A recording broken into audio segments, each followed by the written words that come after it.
Hey, how's it going, everybody? This is Kevin Asani, and you are watching The Progressive Square. And this is our 5th episode, and I'm so happy to have you guys with me today on this beautiful Saturday afternoon, Saturday evening, based on where you're watching. Happy Memorial Day weekend for those of you guys who are enjoying hopefully good weather where you are. Just want to remind you guys to please check out my, actually go to my Patreon page, patreon.com, Prague Blacksmith, and if you could give me a donation, I would really appreciate it. And I guess we are going to have to go to our first story here. So, let's see what we got on the docket here today. I recently came across a Joe Biden story, or at least a story about Joe Biden, talking about how the 2020 presidential candidate and former vice president is actually a progressive. According to the writer here, he is the only true progressive candidate. So, and this is an article by somebody named Jeffrey Sonnenfeld, and this is from Fortune.com. This person, the name sounds familiar, but I don't think I know who he is. But I mean, clearly he's just writing for like a typical mainstream publications. So it's kind of the usual stuff that you would expect from these kind of these kind of publications. So the title of the article is "Why Joe Biden is the Only True Progressive Candidate." So let's take a look here. So it says, as the beneficiary of simultaneous attacks by both President Donald Trump from the right and Representative Alexandria Ocasio-Cortez from the left, former Vice President Joe Biden could not have orchestrated it better. The good fortune of being caught in the crossfire of the polarized partisans defines Joe Biden for who he is, the real progressive, just as he claims. And this may explain why Biden, with his unique reach across constituencies, towers over rivals in the latest polls. So notice in that first paragraph, this author is already making the juxtaposition between President Donald Trump, a far right conservative, basically, at least based on his policies. He may not consider himself far right, but that's what he is. Especially since I think, if I remember correctly, Donald Trump was running as a Democrat back in the day, and he was part of the Reform Party at another point. So, but anyway, either way, Trump is obviously a right-winger, and Alexandria Ocasio-Cortez is a left-winger, and this person is like, oh my God, they're so partisan, and they're so... one is so extreme. They're both so extreme, and they're both so AOC and Donald Trump are so partisan. So it's wonderful to have this partisan person, Joe Biden at the helm. So pushing for him as if Joe Biden is going to be the middle ground person that's going to push all the policies that, all the wonderful centrist, moderate so-called policies that everybody loves. So let's continue on here. It says, to the consternation of Trump's advisors, his made-for-TV taunts have accelerated Biden's transcendence over his 24 Democratic primary rivals, as Trump seems fearful Biden is the sole candidate who can beat him. When Trump targeted Biden during a rally in Pennsylvania, asserting that Trump had abandoned Pennsylvania for Delaware, Biden responded that he had to move from Scranton at age 10 because his father needed to find work. I've never forgotten where I came from, Biden wrote in a fundraising email, adding that Trump doesn't understand the struggles working folks go through. So let me just say from from the outset as far as when it comes to Biden portraying himself as this regular guy, from the regular working folk, having parents like that and living his own life like that. That could possibly be true, but the way Biden is right now is completely different from what he was when he was younger. Because these days he's constantly pushing for conservative, centrist,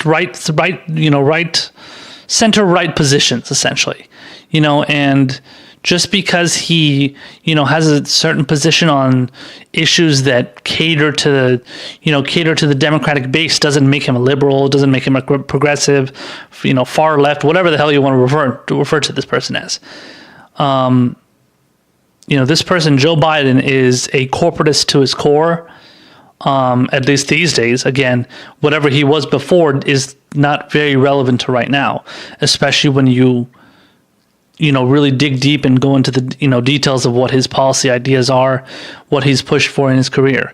So this author is actually going to go into some details regarding Biden's political views. So let's keep on reading here. It says, days earlier, Ocasio-Cortez seemingly blasted Biden for being too centrist on climate change, charging, quote, "I will be damned if the same politicians who refuse to act then are going to try to come back today and say we need to find a middle-of-the-road approach to save our lives."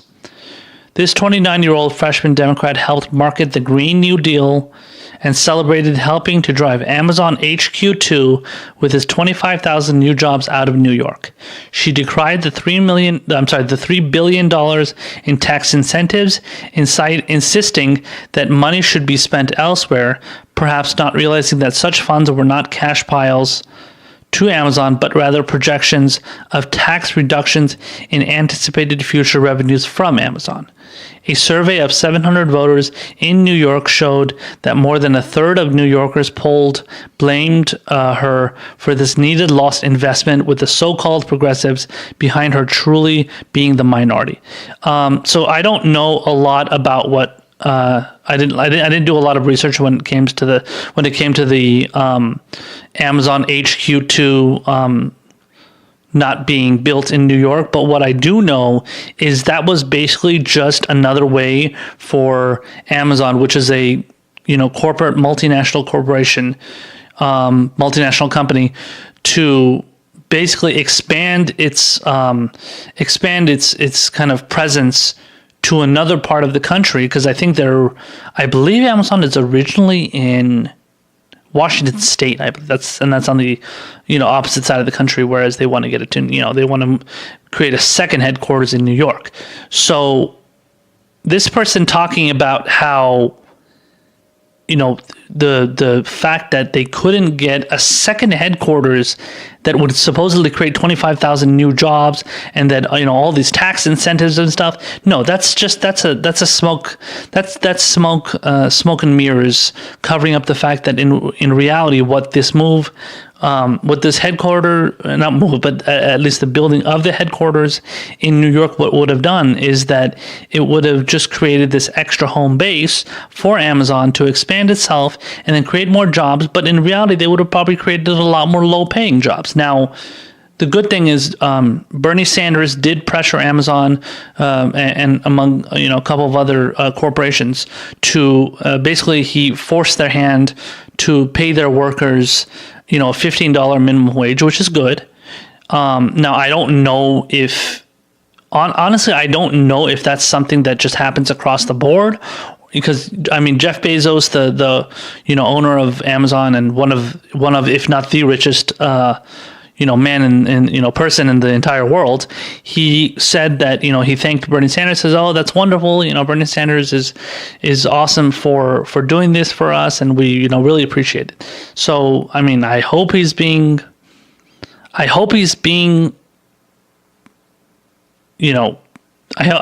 would think that Bezos is being sincere in what he said, but I don't really trust that all that much.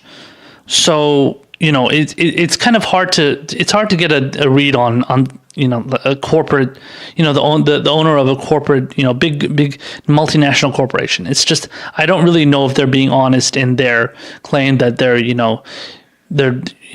obviously somebody like Bernie Sanders doing something great that a lot of people would love. I think he's just trying to save face and be like, oh no, I support it, but in reality, am I really going to do it? Do I really love what he did?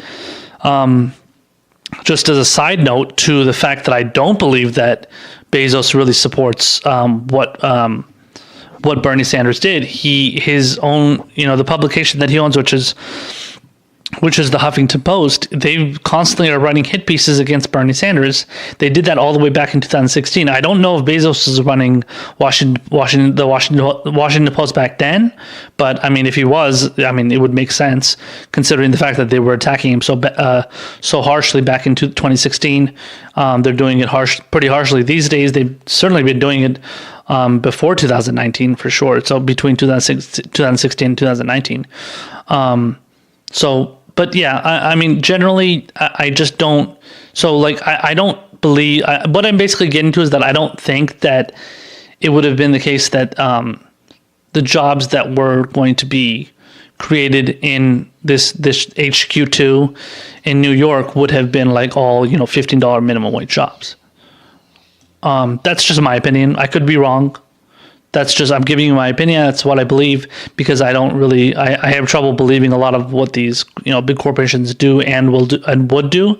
So, but yeah, it's, so like the people that are mad that, AOC pushed for this HQ2 to not exist in, to not, be built in New York. I mean, honestly, what a lot of people don't know is that you're sparing a lot of people from having these kind of shitty jobs. And Amazon is known to have is known to not treat its workers very well. I mean, I don't know the details. I've talked to a couple people, but from what I've heard and from what I've read, I mean, they're basically treated as slaves. They have GPS watches, I think, placed on their wrists, so they're not allowed to go to they're not allowed to go very far when it comes to certain, let's say if they're on a break or something, they can only be on their breaks for a certain period of time. So they monitor them like crazy. So the workers at Amazon are not treated well. Even if they are getting paid $15 minimum wage, that's not nearly enough considering the kind of stuff that they're doing. So, I mean, whatever. It's the people crying about 25,000 jobs weren't going to be made. You saved yourself from the fact that those 25,000 jobs, or weren't going to treat a bunch, 25,000 people as slaves, essentially, slave workers, because of these the horrible conditions and the horrible expectations that are expected out of them. So, and whatever poll that they did and everything, I mean, I guess those polls could be right. It says that more than a third of the New Yorkers polled blamed AOC for this needed lost investment. So, I mean, what happened to the other 2/3? Did the other 2/3 agree with her or disagree with her? I mean, it links to a poll here. Let me see if I can see what this says. It links to a New York Times article, but it says 2/3 of the voters said Amazon's withdrawal was bad for New York.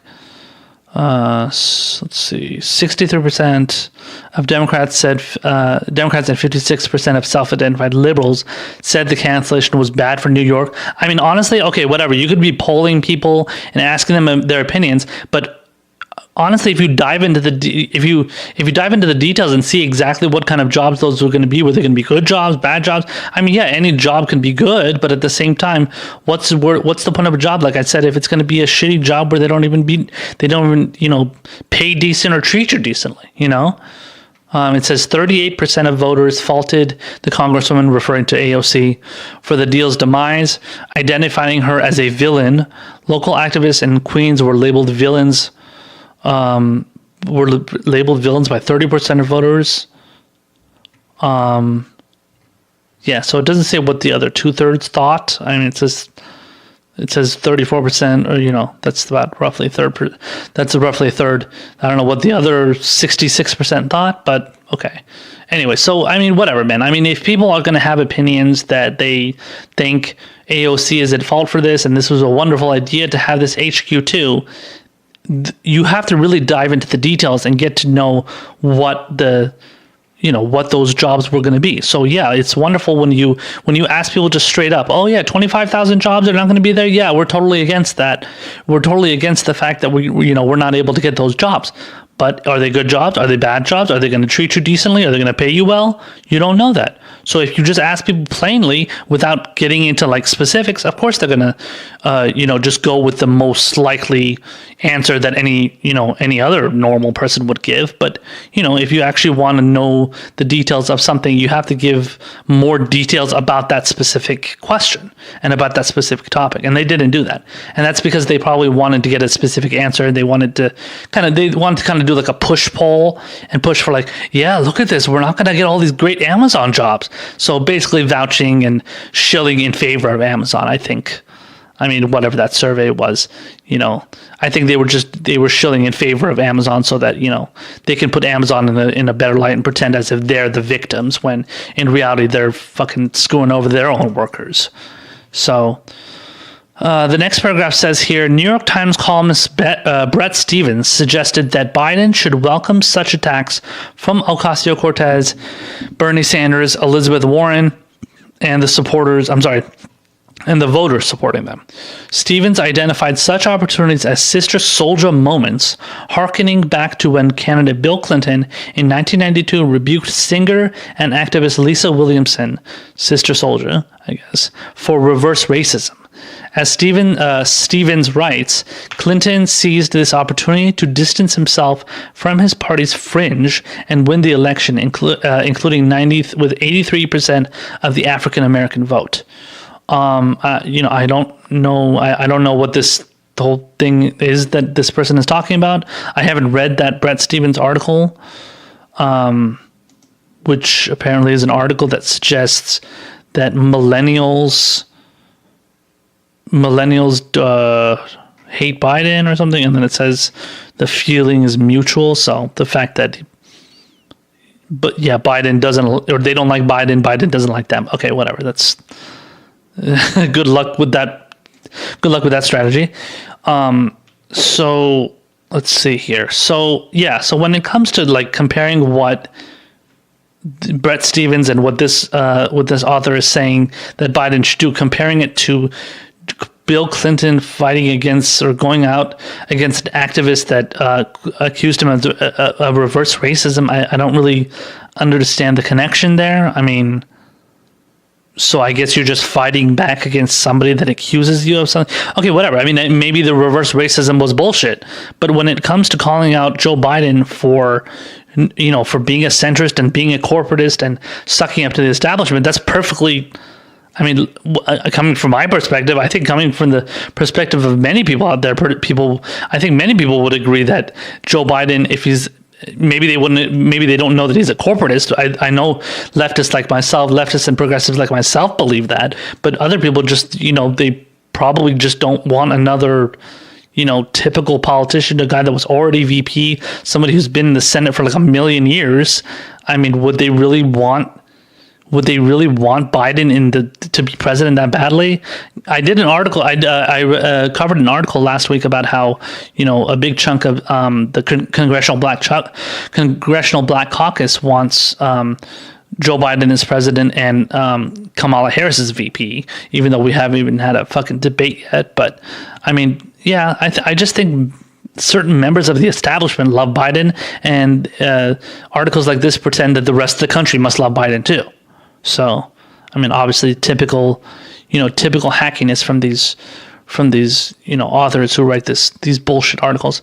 But anyway, moving on. It says, while Biden is neither a Trump Republican nor an Ocasio-Cortez Democrat, is it fair for him to claim he is a genuine progressive?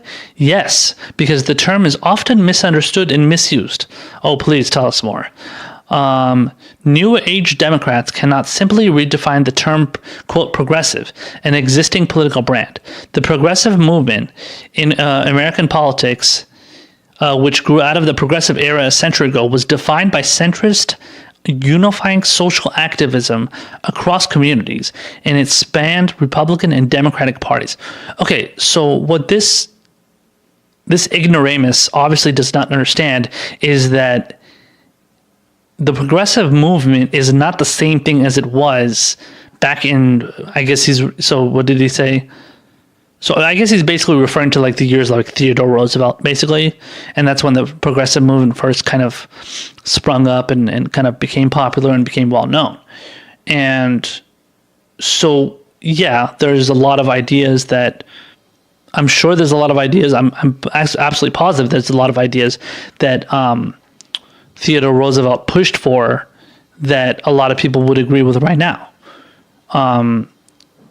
And you know, that was kind of, you know, that in that period of time, that was kind of known as like, kind of like the new awakening of like the United States, and kind of like this thing to like, so basically what happened was Theodore Roosevelt was president before Woodrow Wilson. Woodrow Wilson was a Republican, and Woodrow Wilson created the huge recession, which obviously led to the, actually worse than a recession. He created basically the Great Depression, and that's when FDR came in. But before Woodrow Wilson came in, the progressive movement was created under Theodore Roosevelt, like I said, and that kind of pushed for this whole like this rekindling of the United States.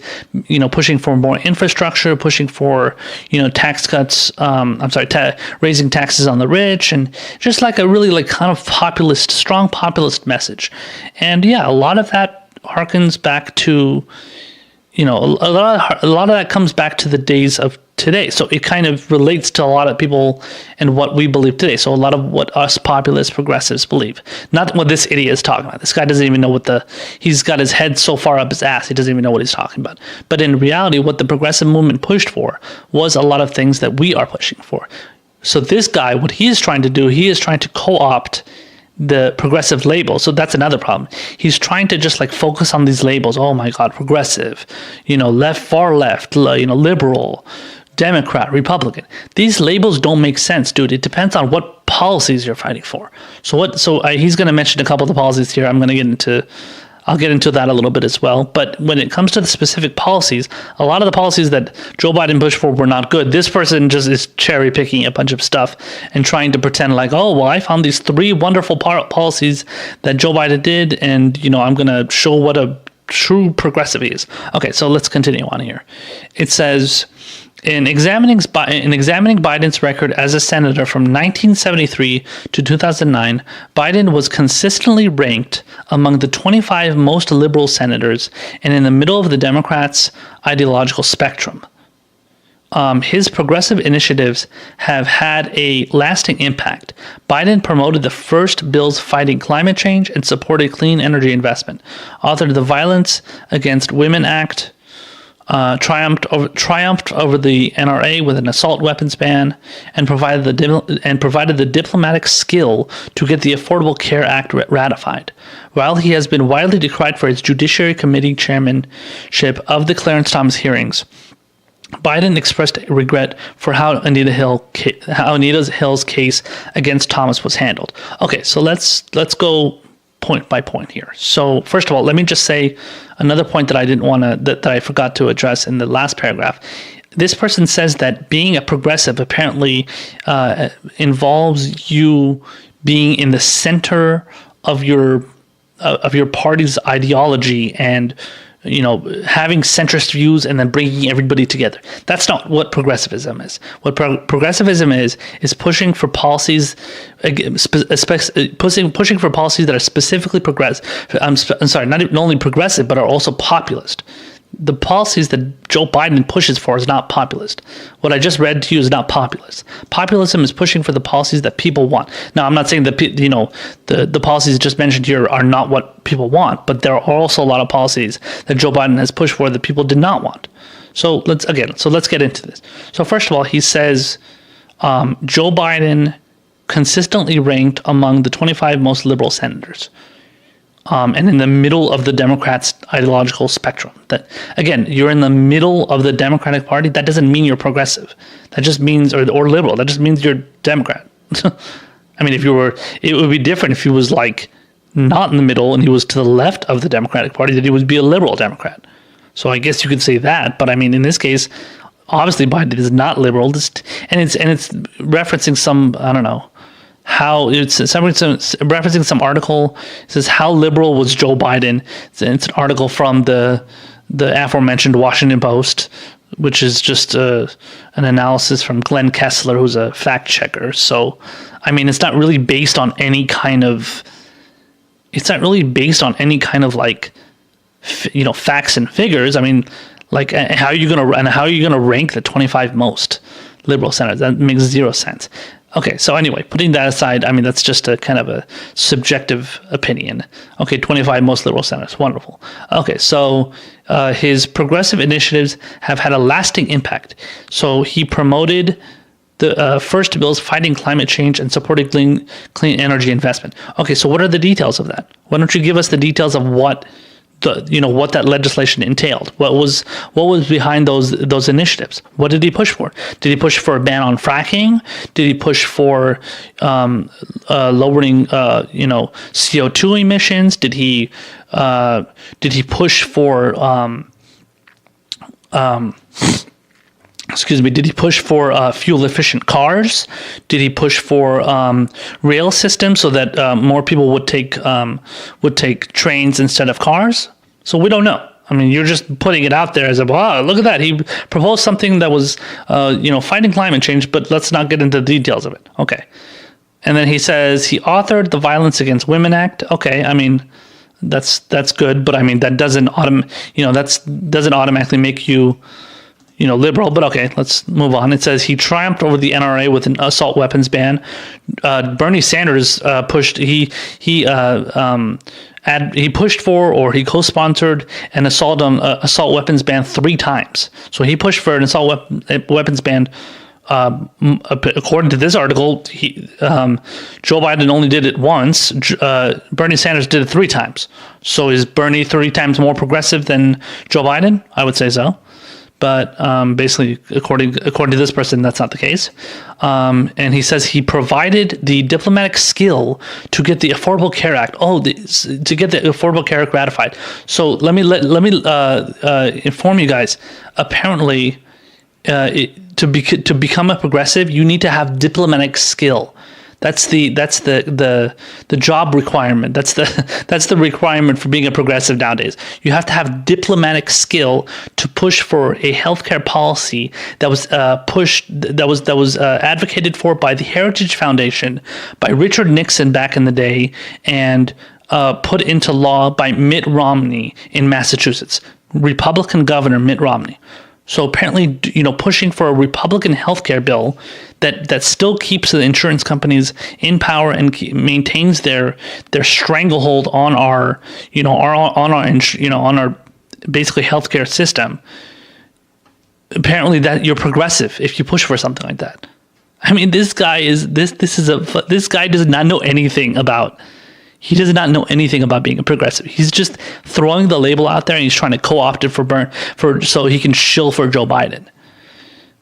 And then in the last part, he says, while he has been widely decried for his Judiciary Committee chairmanship of the Clarence Thomas hearings, Biden expressed regret for how Anita Hill's case against Thomas was handled. Wow, he expressed regret, even though, when in reality, if you look at what Joe Biden said when he, for example, made his appearance on The View, and he actually contradicted himself in that interview on The View, in one of the segments and I covered it for you guys. I think it was 2 episodes ago, and I showed you guys how he contradicted himself, because he not only said that I apologize for how I treated her, but I don't think she was treated badly. Something along those lines. Like he basically said 1 second, she wasn't treated right, but then I think I was very fair with her. Like, so which one was it? And then this idiot is just putting it out there. He expressed regret, and then he links to a CNN article where he, apologizes to Anita Hill and whatever. In some way, I guess. But I don't know what it's linking. It seems to be linking to a CNN article here. It might have been the same one I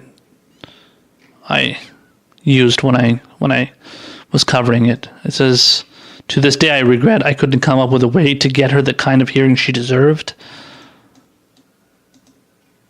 Yeah, so I mean, listen, man. When it comes to, when it comes to how he handled the Anita Hill situation, it's not. I mean, there's definitely no like consensus that he's totally sorry on that, especially when his own wife says everybody should move on. And then, like I said, when he made his appearance, for example, on The View, where he had a chance to give a, perfectly straight answer, he, danced around it and, kind of walks that fine line and says, well, she was not treated right, but I don't think I did anything wrong. So he didn't want to take any responsibility for it.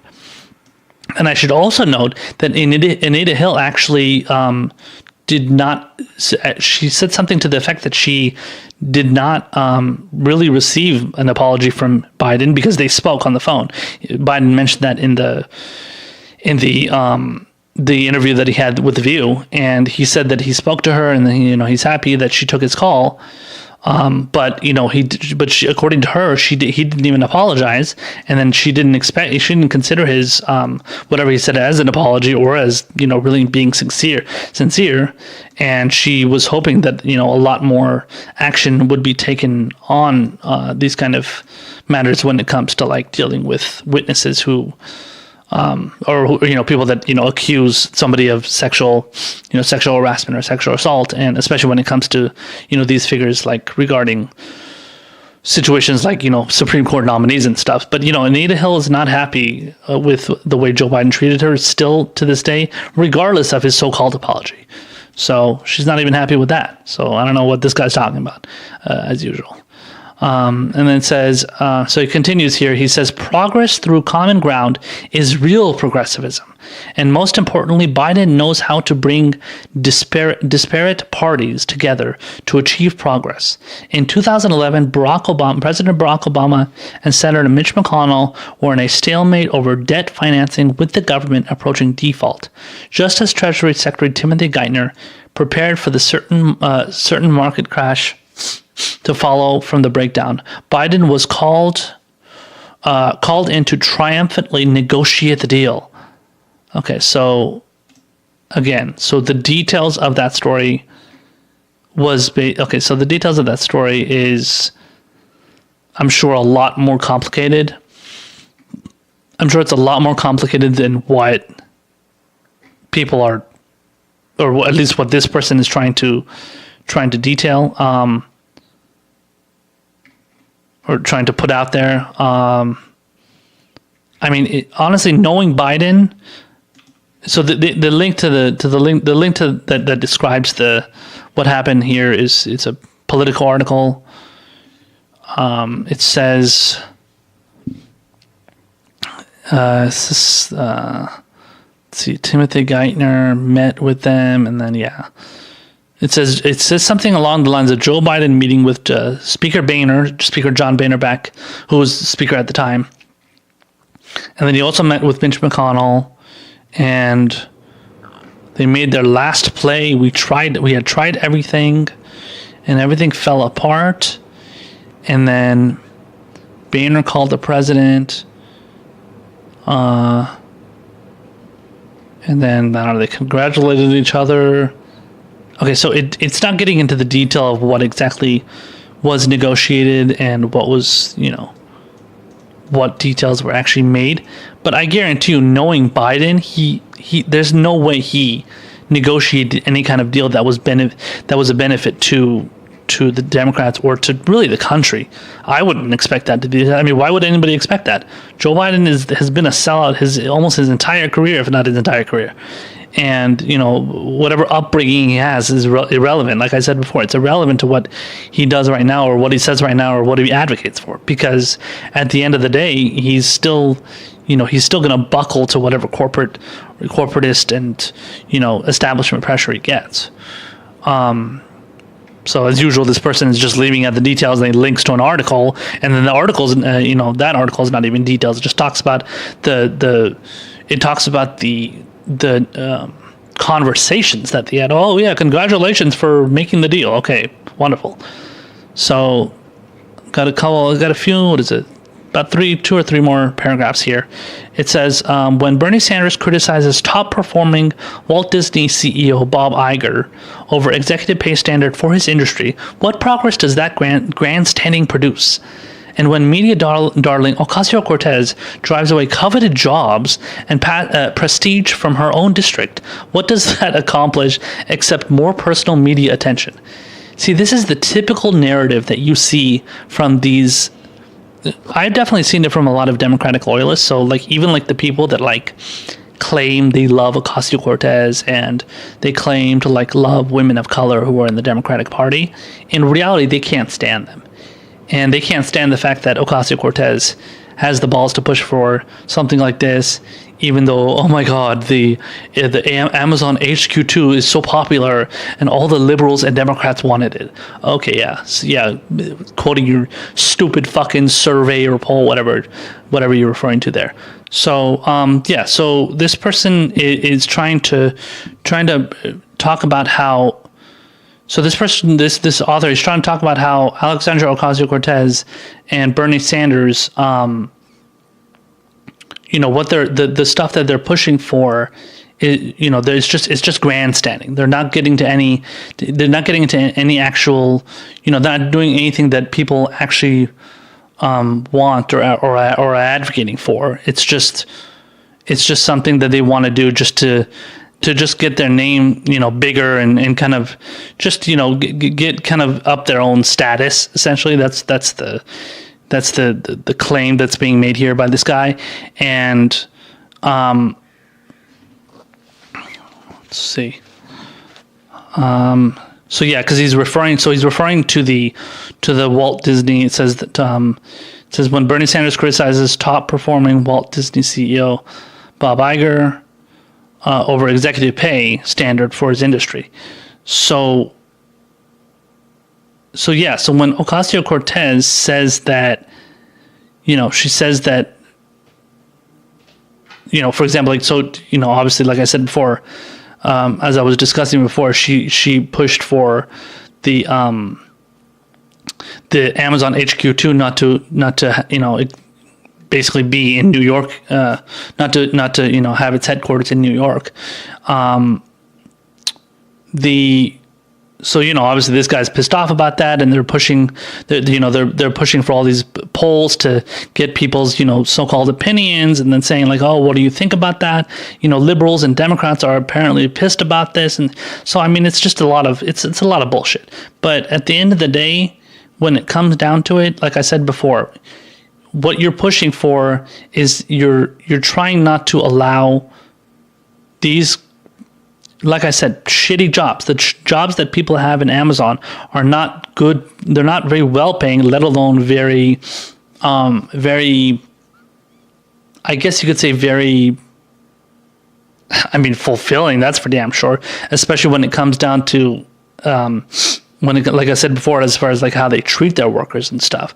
So a lot of the times you can't trust that, and when you can't trust it, what's the point, So yeah, but like when it comes to pushing for these kind of jobs, you are basically just you're talking about how wonderful these jobs are, but in reality, like I said before, you're not talking about how good or bad these jobs are. Like I said, the workers in Amazon are not paid very well. $15 an hour is decent, but that's not even close to like helping people like live decent lives, especially in New York. Imagine getting paid $15 an hour in New York, let alone I guarantee you low pay that people get paid living in New York. What's $15 an hour going to do? Let alone the fact that you're being treated like shit. Like I said, again, they don't have very good work conditions in Amazon. So, we need to let people know that these are not the working conditions that people need, that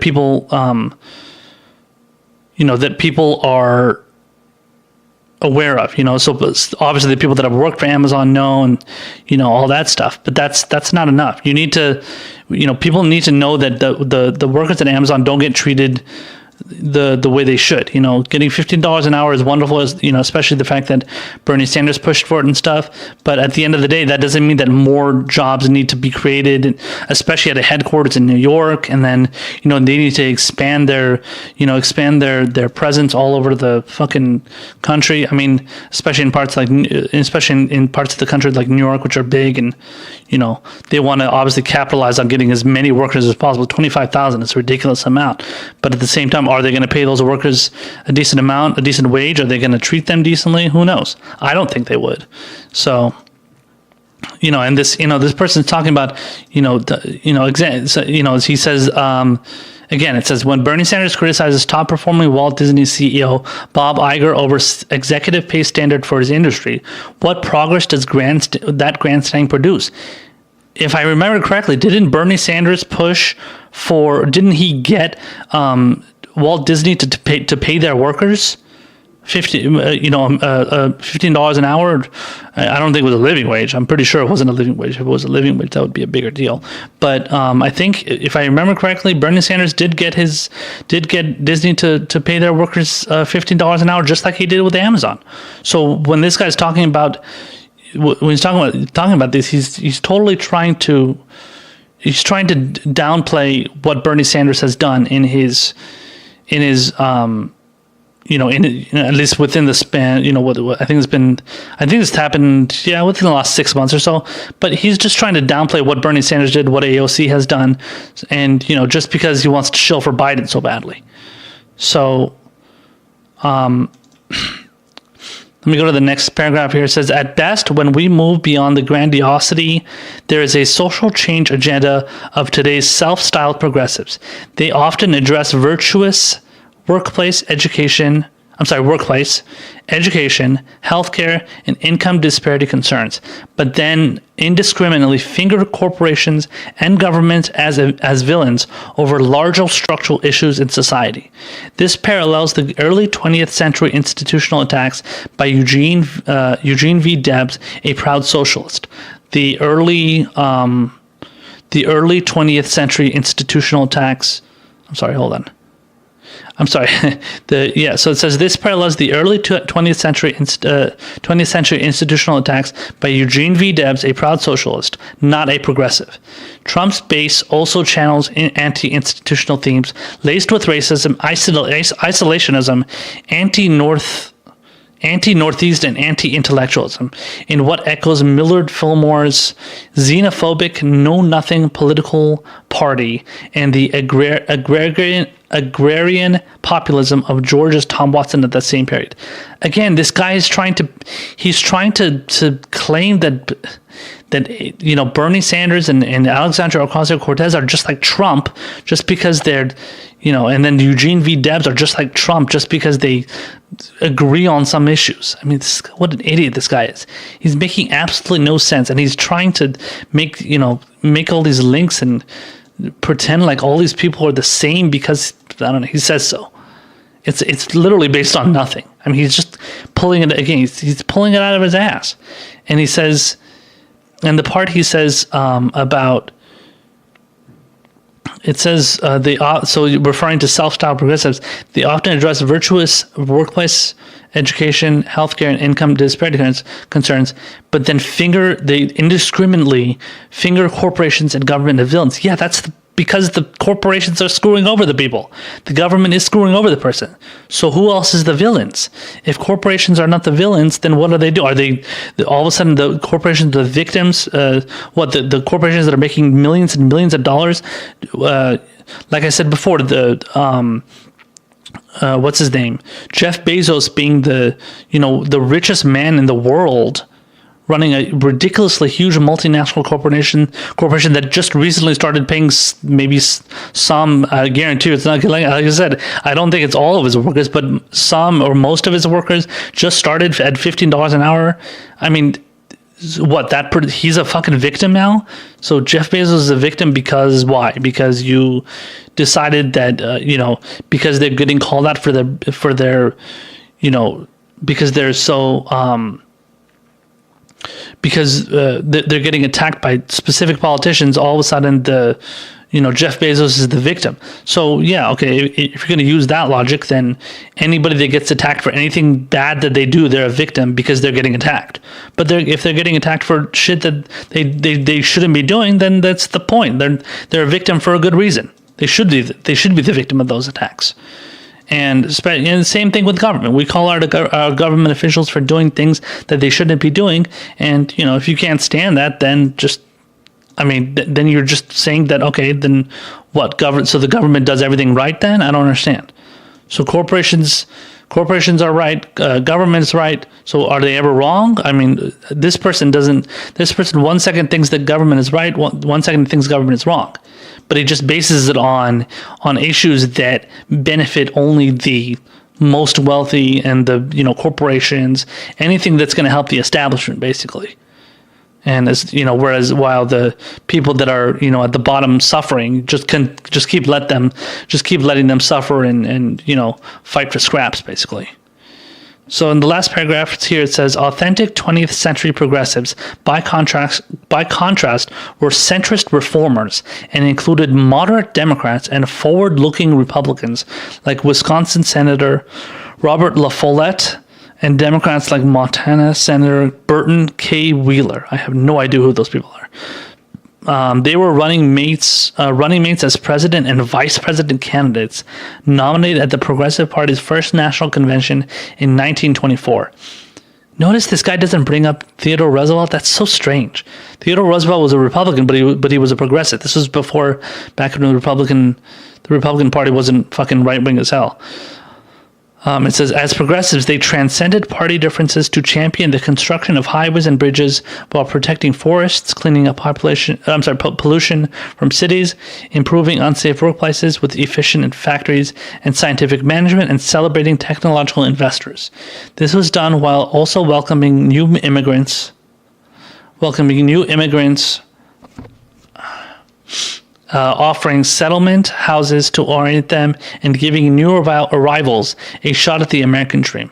Rather than drive wedges between groups based on their backgrounds, the progressives stood for national unity and shared values. So listen, dude. Okay, so that's the end of the article. Actually, no, it says one part here. It says the last line, it says, Biden is neither socialist nor populist. He is the true American progressive. Like neither of those, both of those things, socialists and populists, are progressive. This idiot thinks that being a progressive means you have to be a centrist. You're not making any, I don't even know what he's talking about. The guy is totally clueless on what being a progressive is, or he's just trying to grift off of that label and just reinvent it for himself in his effort to pretend that Joe Biden is a progressive because he's got some sort of agenda to help Joe Biden. So, because he wants to help him so badly to become president, I guess.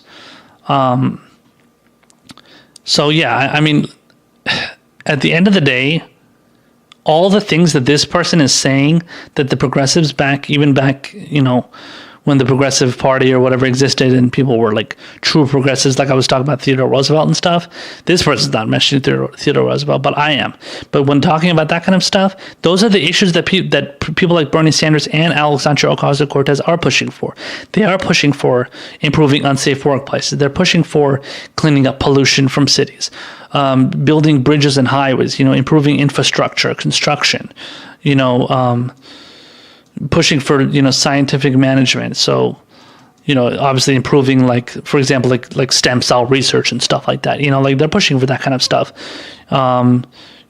Celebrating technological investors. Now when it comes to technological investors, you can say okay, well, when it comes to companies in Silicon Valley and stuff, yeah, it would make sense if Bernie Sanders is not pushing for stuff like that, because at the end of the day, those are the companies, those Silicon Valley companies are big. A lot of them are big corporations. And those are the corporations that are going to be, basically pushing for more tax cuts. They're going to be pushing for, and that means tax cuts for the rich. They're going to be pushing for less regulations on their industries and stuff. So, yeah, I mean, you can't really expect Bernie Sanders to go out there and talk about how wonderful Silicon Valley is. Now, if Silicon Valley is doing something good, I'm sure he's going to give credit for their efforts. I would too. But I mean, if they're going out there and pushing for the same thing that all the other multinational corporations want, then sorry, I can't support that. That's what progressives do. So if this, obviously this guy doesn't know that. The rest of the country that is progressive, the people out there that are progressive know that. So, I mean, stop trying to grift off of our labels and trying to make it as if it's part of your own, because it's not. Okay, that's what we have.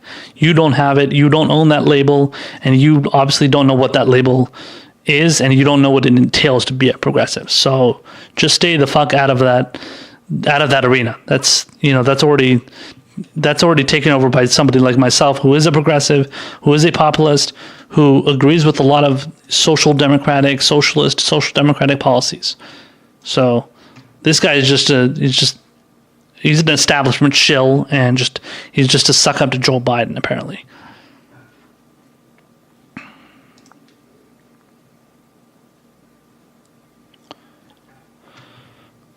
So the next article that I wanted to cover, or the next issue I wanted to cover, is regarding Bernie Sanders' refusal to apologize for opposing war with Iran, which currently the Trump administration is pushing for. And he, at one point, he talked about how, in this video that I'm going to be showing you, he actually posted it on his Twitter page for Senator Bernie Sanders. He talked about how he opposed a lot of different wars, including the Vietnam War and all that stuff. So, let me see here. So let me just read the first part of this article here, and then I'll play you the video that shows where Bernie Sanders made these comments that I'm just talking about. So it says, the title of the article is Sanders, this is from The Hill, by the way. It says, Sanders refuses to apologize for opposing war with Iran. It says, Senator Bernie Sanders took aim at calls for him to, quote, apologize for his refusal to support U.S. armed conflicts in the Middle East, saying Friday that he was right about past U.S. wars and would continue to advocate against war with Iran. In a tweet, Sanders wrote that he will apologize to no one, quote, for supporting peaceful diplomatic efforts over armed conflict with Iran, citing U.S. wars in Iraq and Vietnam as examples of past U.S. armed responses that resulted in long-running and exhausting wars. Quote, I was right about Vietnam. I was right about Iraq. I will do everything in my power to prevent a war with Iran. I apologize to no one. The senator tweeted along with a video explaining his stance against war with the country. So let me just play that clip for you. It's from his Twitter account here. So it's about 1:40. Check it out. Recently, I've been criticized a bit because of my opposition to war and my belief that we got to do everything possible to solve international conflict without going to war. So let me be very clear. I make no apologies to anybody. That when I was a young man, before I was elected to anything, I opposed the war in Vietnam, and I know what that war did to my generation. And when I was a member of the House, I helped lead the effort against the war in Iraq, because I knew that Cheney and Bush and these other folks were lying about weapons of mass destruction. I'm opposed to giving the president a blank check to launch a unilateral invasion and occupation of Iraq, and why I will vote against this resolution. And that war and that vote was the worst foreign policy blunder in the modern history of the United States. And as a senator, I'm proud that I helped for the first time in 45 years to utilize the War Powers Act to get the United States out of an unauthorized war in Yemen. Unfortunately, after passing in the House and the Senate, Trump vetoed that legislation. And I'll tell you something, that right now, I'm going to do everything that I can to prevent a war with Iran. Because if you think that the war in Iraq was a disaster, my guess is that the war in Iran would be even worse. So let's work together and prevent that war. If people want to criticize me for that, go for it, that's okay. I don't apologize to anybody. Thank you. So that's a great video. I'm glad to see Bernie coming out for that anti-war position. He has largely stood against certain wars. Like I said, he's, like he said there, he, was against the Vietnam War. He was against the war in Iraq. He did not mention Afghanistan. He did not mention Libya. He did not mention Syria. He did mention Yemen, which is very good, because the war in Yemen was definitely a big deal. So he used the War Powers Act to declare the war in Yemen as unconstitutional. Trump vetoed that, but that's expected. That nobody's surprised by that. But when it comes to the things that he has pushed for, though, those are all great things that he advocated for, and he is on record advocating for that, and that's he should that should be appreciated. Now, like I said, he didn't mention certain kind of wars. So obviously we're in 7, 8 different wars now. If you add Niger to that as well, but I don't remember. So like I would say the three wars that he's spoken out against the most: Vietnam. Obviously that's a past war. So, but that's as far as the wars that are currently happening right now, we're bombing 8 different countries right now. We're bombing. Hopefully I can name them. We're bombing Iraq, Afghanistan, Syria, Libya, Yemen, Pakistan, Somalia, and Niger. That's 8 wars that Donald Trump is involved in. President Obama was involved in 7 of them. Trump added Niger onto that list.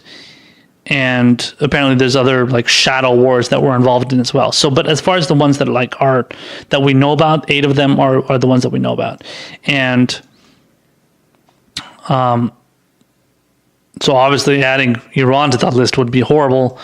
As somebody who is Iranian American, and I have, my ancestors are from Iran. My parents were both born in Iran.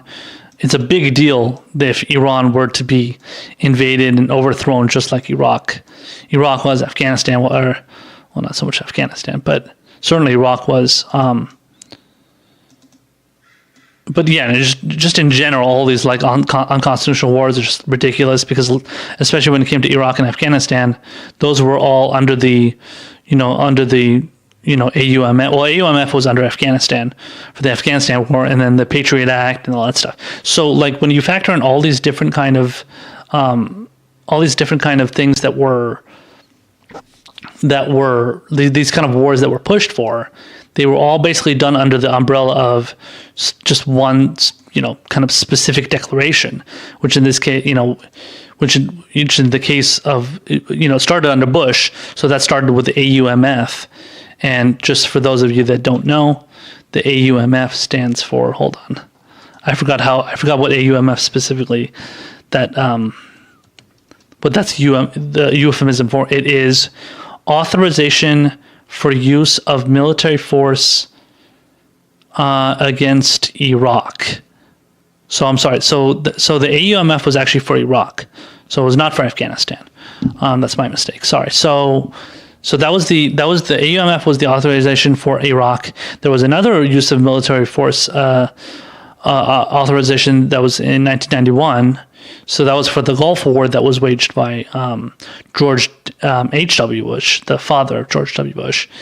And then there's another authorization that was used against the government of Syria to respond to the chemical weapons attack, which recently news came out that the so-called chemical attacks in Syria, apparently done at the hands of Bashar al-Assad, have been disputed. And so, a lot of the establishment obviously is pushing for, doing even more in Syria, as if we're not doing enough as it is. Syria's a fucking mess right now. But they're constantly pushing for that to get expanded even more. I have not heard Bernie Sanders say much about Syria, especially when it comes to advocating against that, because he's in favor of overthrowing overthrowing Bashar Assad. He hasn't said very much, to my knowledge, about Libya. So again, he mentioned Yemen in this video. It was good that he was able to, to prevent that, or at least push for that. Obviously, we're still in Yemen, so it doesn't. It's obviously more of a symbolic thing. So, but still, that still puts Bernie on the record as being against that war. But, like I said, there's certain wars that he hasn't mentioned. He seems to be in support of the Afghanistan war. Iraq he was against. Iran he's against. But as far as current wars, I mean, he still seems to be in favor of a majority of them. So Bernie needs to speak out he needs to speak out against more of these wars, because at the end of the day, you can't just pick and choose. If you're anti-interventionism, you have to be against it, And a lot of these wars were in a lot of these countries for no reason. I mean, when you consider places like somewhere like Afghanistan, I mean, we have troops in Afghanistan that are protecting poppy fields. There's a lot of opium, obviously, that's it's made, and so it's grown and made and everything in Afghanistan, and we actually have troops in Afghanistan that are protecting those poppy fields in certain parts in that certain part of Afghanistan. And so, I mean, that should say a lot about what our interests are. And it's all, as usual, it's all financial. It just has to do with what our financial interests are. So when it comes to all these, different wars that we're in, it's not all financial. In the case of Afghanistan, it's definitely financial, but it's just about just having power in general, and just being the world police and telling everybody what to do, but having control over them, and being able to control what decisions they'd make and everything. That's what the America's trying to do with Iran too. So when it comes to under Trump, certainly it was happening a lot under Bush, but Bush ultimately didn't get it done.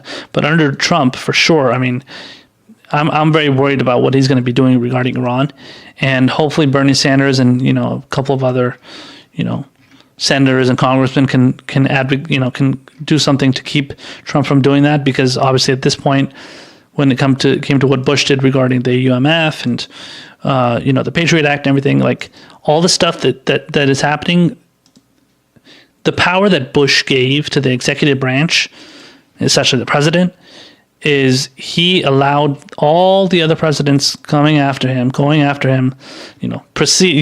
succeeding him to do the same exact things he did. So, after Trump, Obama got to, continue all the wars. In fact, expand the wars. He went from 2 wars, which was Iraq and Afghanistan, to 7 wars, which added Syria, Libya, Yemen, Somalia, and Pakistan on the list. And then Trump added an 8th war with with Niger. So it just piles up. It's a snowball. It's a snowball effect of the establishment and these, presidents that are in power, that love power. They just want to keep adding more and more to the credit card, And it's not so much a money thing. Of course, money is a big deal, but you also have to consider lives. You got to consider human lives, and the lives that are being destroyed in all these different countries where people, they didn't do anything wrong, but they're all getting killed. They're all getting slaughtered. People in Yemen and stuff. I mean, how many people? At least 200,000 minimum people died in Afghanistan. In Iraq, I hear it's up to 1 million. And considering the fact that the involvement that Saudi Arabia has when it comes to what they're doing in Yemen, let alone the United States. Saudi Arabia is also involved in what's going on in Yemen, and they're doing a lot to, destroy the lives of people in a country like Yemen, let alone they're definitely pushing for a war with Iran, because Israel also wants that too. So Israel and Saudi Arabia are kind of in coalition to push for a war with Iran, and putting on the U.S. credit card, basically trying to get the U.S. to do it all for them. But when it comes to Yemen, for Yemen, for example, I mean, like, there's situations where, like, there are like weddings being bombed in Yemen. There's school buses full of kids that are being bombed. At one point, I think it was last year, the big story that got everybody's attention, even the so-called resistance that is supposedly resisting Donald Trump. All of a sudden, they started caring about what was going on in Yemen because of the fact that 40 children were killed in a school bus in Yemen, and it was bombed by, I believe, Saudi Arabian,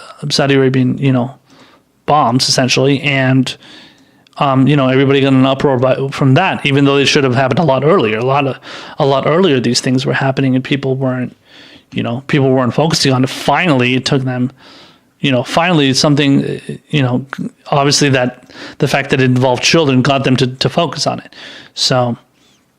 Yeah, but I mean that's obviously again what Bernie Sanders is standing for is very good, but I just feel like he needs to stand up for a lot more of these unconstitutional wars, and I think he needs to stop picking and choosing. But he's only doing that because he doesn't want to find a way to criticize the Democrats, because he feels that if he criticizes the Democrats too much, who are advocating for all these different wars, then he's going to get in trouble, and then he's going to be called not a real Democrat and all this stuff. So, he's being kind of careful in that regard, and I don't like that. But again, like many issues with Bernie, I understand why he's doing it. I just don't particularly care for it. So let me just read a little bit more of this article here. It says from The Hill. It says, recently it's quoting him again. So this is from the video, just in case you guys didn't hear it. He says, recently I've been criticized a bit because of my opposition to war, he says in the video. So let me be very clear. I make no apologies to anybody that when I was a young man, before I was elected to anything, I opposed the war in Vietnam, and I know what that war did to my generation. I'm going to do everything that I can to prevent a war with Iran, because if you think the war in Iraq was a disaster, my guess is that war in Iran would be even worse. By the way, it would be nice if Bernie would also talk against the war in Venezuela too, because that's an issue that is obviously in the news a lot. The United States is trying to administer a coup, or at least they're in the kind of in the process of administering a coup in Venezuela, and they're trying to overthrow Maduro. And Nicolas Maduro was democratically elected by Venezuela. Now, whatever problems that you want to take with the way that government is run, maybe I don't know a lot about what's going on in Venezuela. I don't know a lot about Nicolas Maduro, but I do know that he was democratically elected. Did he do some things that which involved killing his own people? I mean, I think I've heard about that. I don't know the details of it. I'm talking to you right now. I'll have to do a little bit more research on the specifics there, but when somebody's democratically elected, you can't just go in there and overthrow them. Imagine if somebody did that to the United States. Supposedly, I mean, if you want to take the Electoral College as a democratic form of voting somebody into office, Donald Trump was democratically elected. Now, obviously, Hillary Clinton won the she won the popular vote. Okay, so Hillary Clinton was president. Either way, imagine if one of those people were president and somebody tried to overthrow us because they felt like it. Obviously, that'd be crazy. We would be, we would be against that, because you don't want to get your country overthrown. Even if you don't agree with that president, having your country overthrown is just going to create madness. It's going to create a ton of fucking problems for that country, which is why I'm very afraid about what might happen with Iran and their government stuff. As fucked up as their government is in Iran, there's a lot to worry about regarding the overthrowing of that government, and then what's going to happen after that, like what's happened to Iraq and Afghanistan, all those other countries that have been made worse because of what America has done to it. So, yeah, so when it comes to Maduro, though, I mean, like, Bernie hasn't talked a lot about Venezuela. A lot of all these neocons and shit, and John Bolton and everybody, the people that are pushing for war, for all these different wars, whether it's Iran, Venezuela, in some cases North Korea, even, I think. North Korea, not as much, but, even China, I mean, not so much a war with China. We're in a trade war with China, that's for sure. The war, I don't think is going to be happening with China.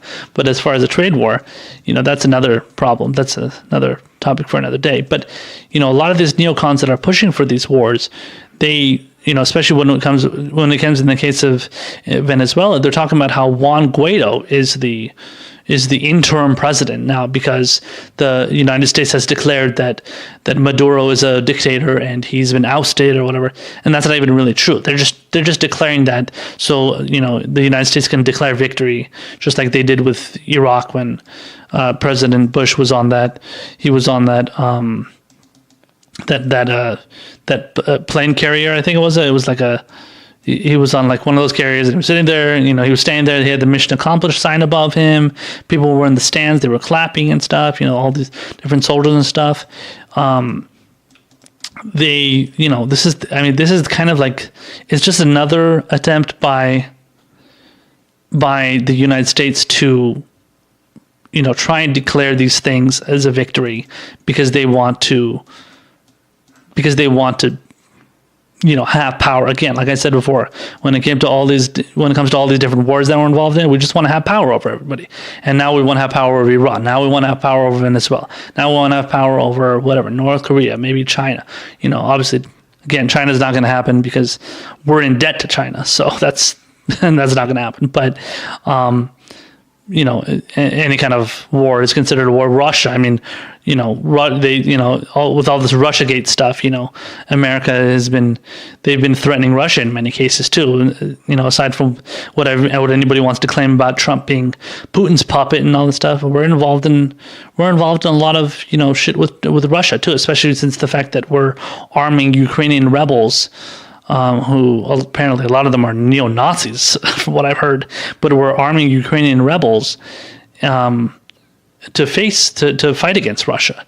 That's even something President Obama didn't want to do, but Trump is doing that. He's happy to do that, and nobody's saying shit. All these anti-Trump people are not saying shit about Trump arming Ukrainian rebels who are neo-Nazis, and they're not talking about how Obama didn't want to do it, but Trump's doing it. So was Obama Putin's puppet too because he didn't want to arm Ukrainian rebels? So. Yeah. Anyway, the rest of the article here talks about how. So let me read this here. It says the comments come as tensions rise between the U.S. and Iran, with the State Department pulling most U.S. personnel from Iraq amid reports that the Pentagon presented a plan to deploy 120,000 troops to the region. Which Trump dismissed. The back and forth has prompted many to point to Iraq as a warning sign for consequences of war with Iran. Sanders was questioned on NBC's Meet the Press over the weekend about his past opposition to the Vietnam War. One tweet from the Meet the Press Twitter account, declared that Sanders, quote, said he won't apologize and for his anti-war efforts. The tweet was widely shared online, with Sanders supporters questioning why Senator would apologize for a stance they argue has been historically vindicated. So one person, David Cabe, who I believe writes for Jacobin, which is a far-left magazine, it says, Meet the Press should apologize for its role in selling the lies that brought us the Iraq War and for this. Another person says, why would he apologize for being right? And then the final part of the paragraph in this article says, Sanders, who is running for president in 2020, currently sits in second place in most polls of early primary states behind former Vice President Joe Biden, but ahead of a large pack of rival Democrats that has swelled to more than 20 contenders in total. So yeah, when it comes to this issue, I mean, it's great that Bernie Sanders advocates, against these obviously horrible wars. I'm glad that he puts out the videos. I'm glad that he says he's not going to apologize. That's really, really good. Hopefully he continues on with that. He needs to stand tall. He needs to stand strong.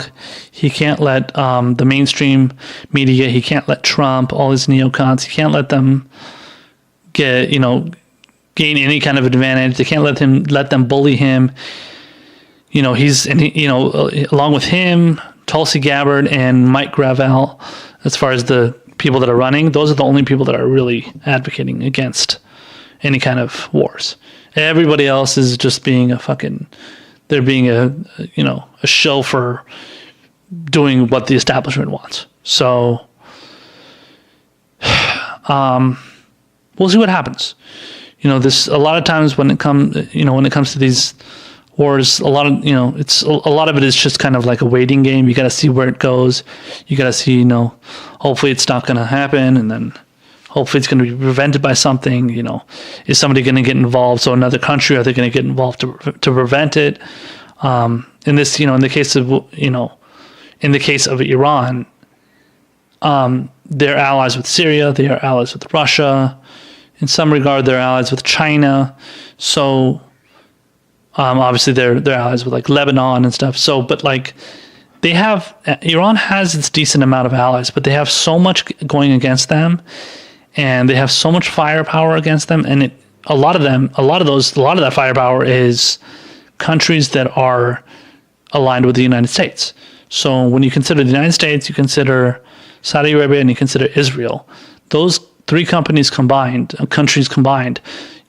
make up for whatever support Iran has from Syria and maybe Russia. But I mean, I don't think Russia's not really involved in, they don't really care about the betterment of Iran or its citizens. But the only reason they would be supporting Iran would be to be against whatever the United States is doing. So I don't really trust their efforts are, I don't think it's really in favor. Again, I don't think it's in favor of Iran. I don't think it's in favor of the people. So I can't really trust what Putin or Russia is going to do regarding that issue. So we'll see where we'll kind of disregard that, but we'll see what happens. We'll see, hopefully no progress is made on this front regarding Iran, regarding Venezuela, and, hopefully Trump's efforts can fail just as much as like George Bush's did.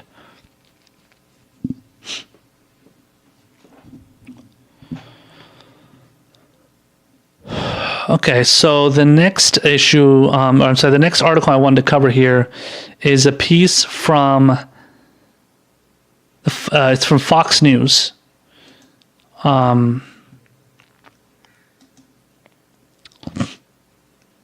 Unsurprisingly, it's a negative piece.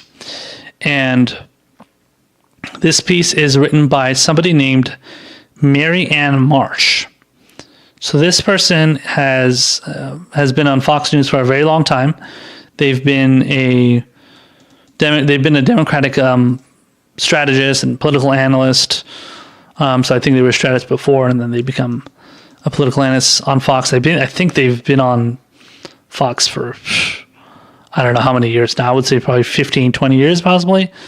So they've been around for a minute on obviously the most right-wing network, basically, in the country. But and a lot of the people that are, so a lot of the so-called Democrats, kind of the Democratic loyalists that are on Fox or have been on Fox, have always been, and they have always been pro-establishment. They've always been anti-radical, far leftists. So, and even more in today's age, which is very ironic because, you see a lot of, like, it's so weird too because, you see, what is it, Elizabeth Warren and, a couple of other, people, Neera Tanden. Elizabeth Warren's only, I believe she's the only Democrat running that has refused to go on Fox News as far as doing town halls and stuff. Bernie Sanders did one. I think Amy Klobuchar did one, and Pete Buttigieg did one, I think. But what I was going to say is that it's just ironic how all these people are against Fox News and doing town halls on them, but then they have Democrats that work for them. And they've had Democrats working for them for a long time. So Mary Ann Marsh is one of them. And this article is titled, Bernie Sanders' Incredible Shrinking Candidacy, Why He Won't Be Dem Nominee. So this article is from, I believe, May 20th, I think 19th or 20th. So let's start off here and read from the beginning. It says, in 2016, Bernie Sanders was a force in Democratic politics, challenging Hillary Clinton for the Democratic nomination in a bitter and hard-fought contest. Sanders is running against is running again for the Democratic nomination and finds himself mired in second place and sinking. Oh my God. Today, he sees Joe Biden in front of him in first place and looks over his shoulder at Elizabeth Warren, who is gaining on him every day. It says the same guy who beat Hillary Clinton in the 2016 New Hampshire primary by 22 points is currently polling at 18% there, while Joe Biden is in first place with double the support at 36% in the latest Monmouth poll in early May. So what changed? It says, so what changed? Everything and nothing. Okay. It says the fact is Bernie Sanders is the same candidate as he was in 2016. How dare he? He needs to change with the times. Why isn't he selling out more, right? And then he says that's the problem. He has all the same problems today that he had in the last race. Problems that were either never exposed then or were overlooked. Sanders' problems with women, voters of color, and Clinton supporters are all still there. They just happen to be on full display now, which in the current political environment means they're even worse. So I don't know what this person is, just like the last article I read about the Jeffrey Sonnenfeld or whatever that was shilling for Joe Biden. I have no idea what this person is talking about. A lot of this is just repeating the same bullshit talking points you hear from you hear from the likes of the typical Democratic establishment types and the people that don't want Bernie Sanders to get in this race or be in this race and change the narrative and push for progressive ideas. And this person is masking it as him being hated by women, hated by people of color. And okay, I mean, if he's hated by Clinton supporters, I wouldn't be surprised by that. I've never heard of anybody referring to that. But the Clinton supporters, I guarantee you, are not going to be the 65 million people that voted for Hillary Clinton in 2016. So referring to Clinton supporters, I don't even know what that says. I mean, that just means, if you think about it, Hillary Clinton supporters didn't even 24% or so of Clinton supporters didn't even support Barack Obama in 2008. And then apparently there was I think 8%. Was it 8% of? Was it 8? I think 8% of Hillary supporters that hate Bernie Sanders. I think that for some reason I think that's a figure that I have that has kind of been floating around among progressive circles, but I'm going to have to look up on that. But, all I can tell you is that I guarantee the number of the percentage of Hillary supporters that hate Bernie Sanders is not a huge number. And if it is, a lot of them may just they might just be like the types that are going to be like, okay, well, I don't love Bernie Sanders, but if Bernie Sanders, let's say, was the nominee, I would vote for him. But is it are a majority of Clinton supporters out there, Hillary Clinton supporters out there? Do they hate, Bernie Sanders? I don't know. I would be surprised if that was the case. I don't know. Again, I don't know what this person is referring to. They don't reference a poll or anything when they refer to the Clinton supporters. And my feeling is this person is just referring to the Clinton supporters because she's a Clinton supporter and she obviously can't stand Bernie Sanders. You'll notice that she obviously can't stand him once we finish go through this article and get to the end of this article and see what they're saying. But I think she's just mirroring what her views are, and she's pretending as if it's a fact. But no, the women and voters of color, that's bullshit. That all the claims that he doesn't have support among women and voters of color is completely baseless. That's based on nothing. Poll after poll has shown that both those demographics support Bernie Sanders. So they're just making things up, just like that Jeffrey Sonnenfeld guy was doing, shilling for Joe Biden. This person is shilling for Anybody but Bernie, essentially. So, so the next paragraph here says a number of positions Sanders advocated in the last race are shared by many of the candidates in this race. That's an argument made by many people, by the way. So it's just another bullshit argument where they pretend like Bernie, just because all the other candidates say they support what Bernie Sanders supports, that means Bernie is exactly like them. Okay, so it says that means he doesn't stand out in stark contrast anymore. He's just one more candidate. Add to the fact that after 30 years in Congress, Sanders has passed only 1.8% of the legislation he's introduced. That's right, 1.8%.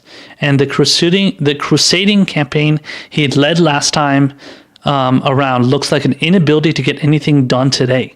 Again, this person is repeating the same fucking bullshit that last guy that I just referred to was saying, talking about how, oh well, it's just grandstanding, and he's just pushing for things that pushing for things to get attention, and the things that he pushes for now, everybody else supports it too. Yeah, so the Medicare for all that Bernie Sanders supports, yes, it got embraced, and he got support. The Bernie Sanders legislation that Bernie pushed for in the Senate, it got co-sponsored by, I think it was, 10 or 15 or 16, I think, other senators, Democratic senators.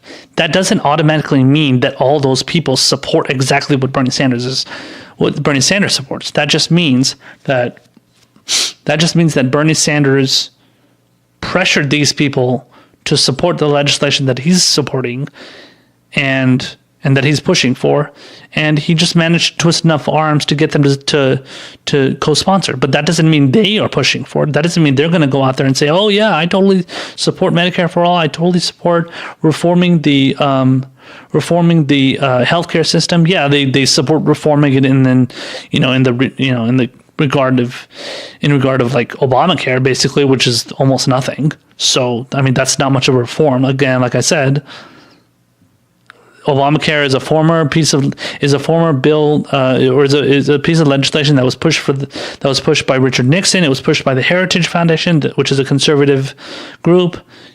So when Bernie Sanders goes and pushes for Medicare for all, he pushes for free college, he pushes for a living wage. These are not things that the Democratic Party supports. So acting as if all of a sudden Bernie is the same as all these other people, it's totally made up. That is not reality at all.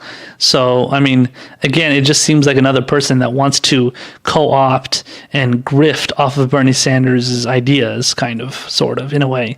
But pretend as if like whatever Bernie believes, that's what the Democratic Party believes too, when in reality they don't. And at the same time, these are the kind of people that want to talk about how Bernie's a radical, even though supposedly all of the policies that he supports are the ones that Democrats support. But he's really radical. Don't worry, he's not going to make it because he's really radical. But everybody supports everything he wants to do. So which one is it? I mean, these people can't make up their minds. Their talking points just like they constantly contradict each other. So, regarding the claim that Mary Ann Marsh says about how, so it says Bernie Sanders, when was it 30 years in Congress? I'm assuming they're referring to Congress and Senate. It says he's only passed 1.8% of the legislation he's introduced. So I want to make 2 points about that.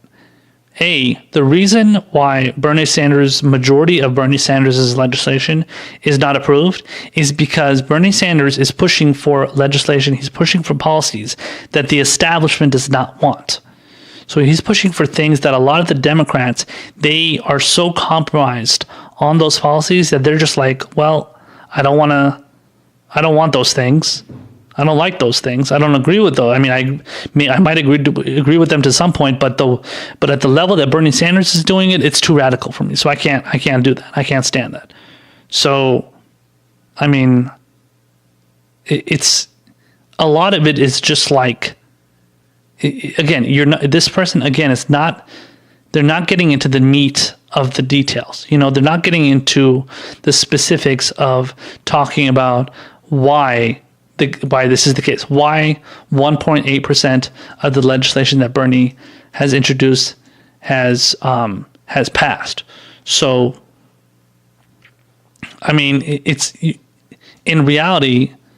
So that takes me to my second point. In reality, Bernie Sanders in the past has, for what was it?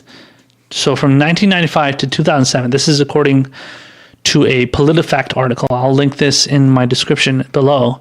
But according to this PolitiFact article, this is an article it's been spread around a lot by Bernie supporters, such as myself. And PolitiFact isn't exactly it's not a progressive. It's definitely not a progressive, publication. It's just a random, regular fact-checking website. And it says from 1995 to 2007, the total amendments passed by Bernie Sanders is 49 in 1995.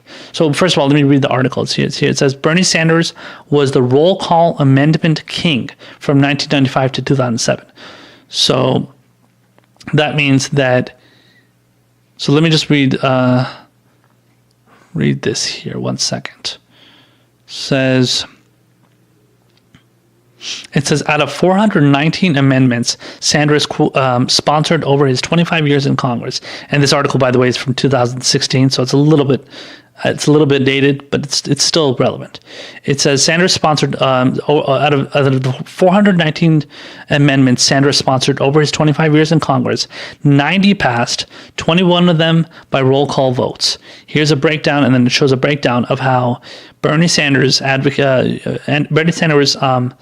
passed total of 49 amendments between 1995 and 2007, and 17 of them were passed by a roll call vote. And from 2007 to 2015, and that was 2006. So after 2006, so I think it was 2007 on, he was elected to the Senate. So when Bernie Sanders joined the Senate, let's see, 37 amendments were passed. 37 of his amendments were passed, and then 3 were done by roll call vote. So obviously got a lot less when he got into the Senate. 2015 to present, so 2015 to 2016, 4 amendments, 4 total amendments passed, 1 by roll call vote, again in the Senate. So what I was going to say is that contrary to what Mary Ann Marsh person is saying, she's saying, so now I don't know if percentage-wise, I don't know that 1.8% could be correct. I'm not really sure. I haven't done the math. But when you portrayed in that 1.8%, okay, yeah, that's really low. But if you want to get into the details, Bernie Sanders has been the amendment king before. He has, from 1995 to 2007, which is 6 straight terms. That's 12 years, 6 straight terms, because every term is obviously 2 years. He has been the amendment king. So for a 12-year period to pass the most number of amendments, and to be called the amendment king, obviously you're doing something right. So it's not just, yes, he's pushed for legislation that, a lot of the people in, obviously in Congress, so during the time that he was in Congress, which is when he was the amendment king, a lot of them, a lot of his fellow congressmen and congresswomen did not support his policies majority of the time, but he still did pass the most amendments within that period.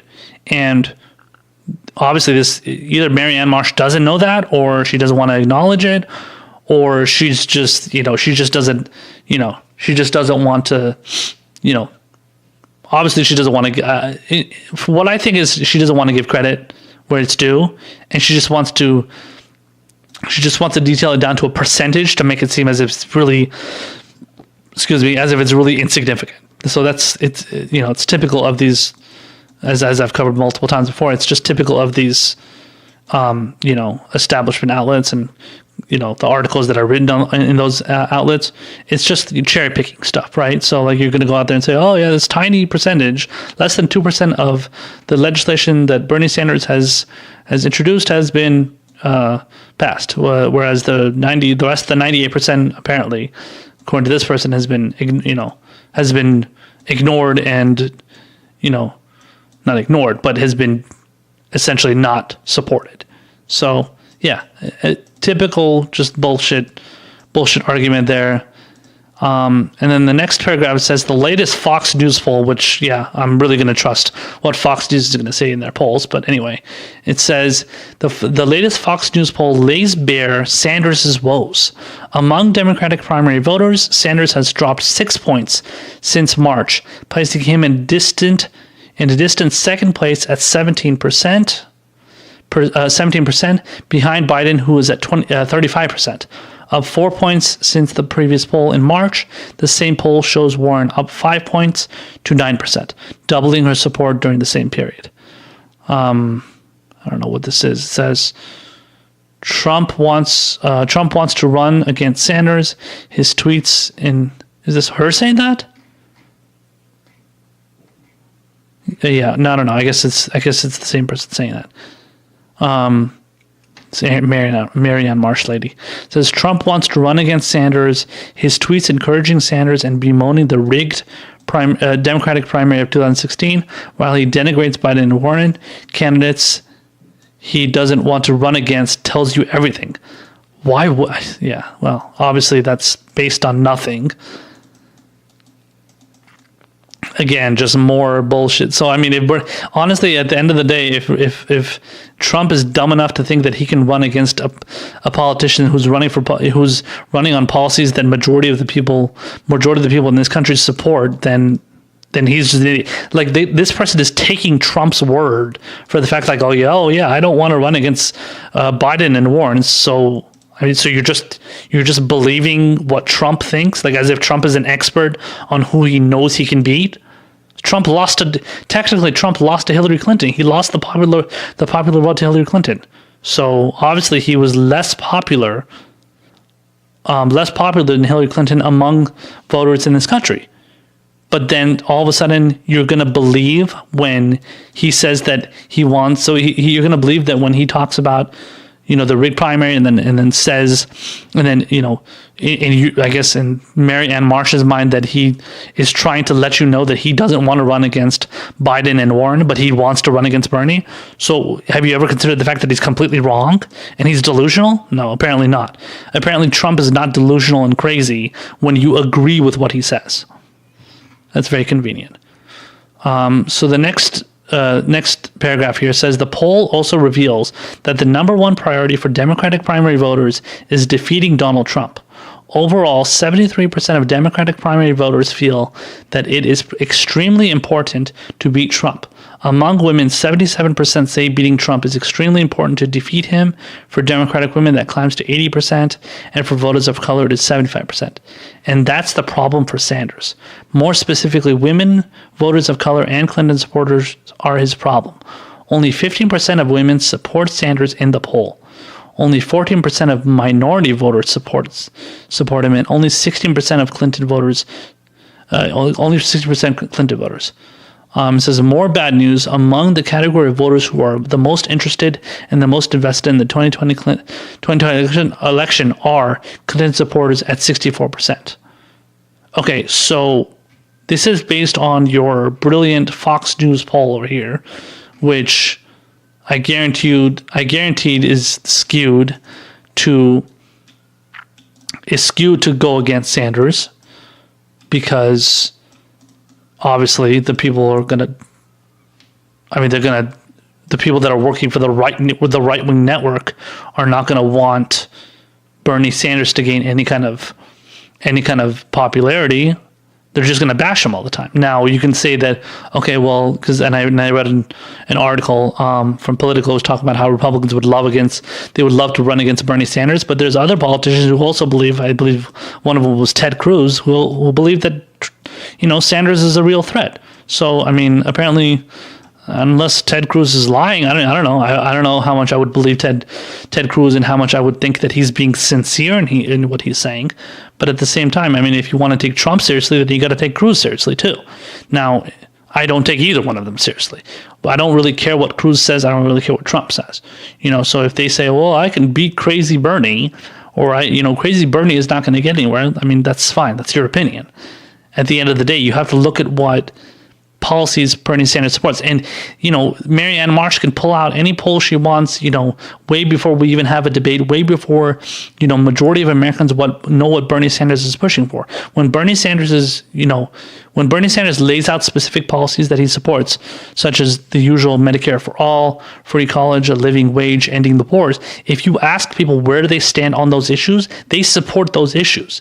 And Bernie Sanders is pushing for those issues more than anybody. No other candidate is pushing for those policies. So when Marianne Marsh said earlier in the article, Bernie Sanders' ideas are not unique anymore because all the other Democratic candidates agree with him too. Yeah, but they're not pushing for those policies as hard as he is.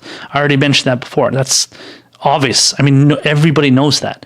Nobody out there, what Democrat other than Bernie Sanders, maybe other than Bernie Sanders and Tulsi Gabbard, and to some extent Elizabeth Warren, what presidential candidate is going out there and talking about how we need to have Medicare for all, how we have to have tuition-free college, how we have to have a living wage, which is way above a $15 minimum wage, by the way, which Bernie Sanders got for Disney workers and Amazon workers. He's pushing for even more than that. So $15 minimum wage is just the start. Ending the wars and stuff. Now, when it comes to like Wall Street reform and stuff, obviously Bernie Sanders supports that too. But you could make the case that Elizabeth Warren supports that because she seems to be kind of like that. Seems to be more of her calling in the sense that Warren seems to be more kind of in the camp of like focusing mainly on going after Wall Street, but that doesn't mean Bernie Sanders doesn't. Bernie Sanders has been doing that just as much, if not more, than Elizabeth Warren. It just so happens that Warren goes after it more, whereas Bernie Sanders, he focuses on a wide array of issues. In the 2016 primaries, people claimed that Bernie was just a one-issue guy. That's not true at all. They claimed that he was just going after Wall Street all the time.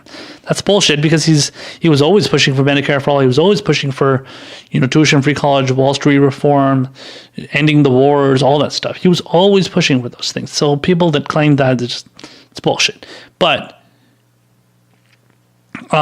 this Marianne Marsh person, they can talk all about these polls and all these what all these polls and shit say. But at the end of the day, first of all, we haven't even had a debate yet. Second of all, when you go into the specific politicians that are pushing for these things, Bernie is one of the only guys that's doing it. Bernie, Tulsi, and again, Elizabeth Warren to some extent, Mike Gravel to another extent. So, but Bernie Sanders is the main guy and the most popular guy pushing for these things. So if you were to put Bernie Sanders into a debate, against all these other, I don't know how many candidates are going to be able to be on one stage in the Democratic debates, but if you put him on that stage, he is going to stand out from all of them when it comes to pushing for these specific policies, and he's going to be known for pushing for that. So when this person says, this Marianne Marsh person says, Bernie hasn't changed from the last stuff that he's pushed for, from 2016, nothing has changed, but then everything has changed, which makes that, I don't know, that makes no sense. But anyway, but when they say that, Bernie isn't one to change. When it comes to the change of when it comes to changing on, the policies that he believes in and the policies that he's advocating for, those are the things that he believes in, and he's going to keep pushing for those. So what do you want him to do? Is he supposed to go out there and is he supposed to talk about how, my position has changed on how I don't want Medicare for all to exist? No. Of course he's not. Is his mind going to change, when it comes to things, regarding tuition-free college, regarding Wall Street reform, ending the wars, minimum, living wage and stuff? Of course not. So, but I don't know. Like this person, they want to reference this Fox News poll and talk about how Clinton voters don't support them. But this is among the category of voters who are the most interested and the most invested in the 2020 election are Clinton supporters at 64%. So, okay, so it says 60% of Clinton voters supported Bernie Sanders. Okay, so again, this is a Fox News poll. This is one poll that you decided to choose that happened to be from your employer who you've been working for, I don't know, 15, 20 years now. You've been at that network forever. No other network you've been part of I guarantee you those polls are not going to say the same exact thing. So you obviously just decided to pick out a poll that says decide to pick out a poll that kind of fits your narrative, just like the other article that I was covering was doing the same exact thing. Just cherry picking specific polls and specific numbers that cater to your message. And so it says here, the next paragraph says Sanders' problem from 2016 have followed him to the 2020 campaign, and it is too late to fix them. Oh my God, he's in trouble, huh? It is too late for him to win over women, minority, and Clinton voters. Then add the fact that there are so many other choices in the Democratic primary that do have the support of those voters, and they won't have to settle for less in 2020. The gains by other candidates are coming at Sanders' expense.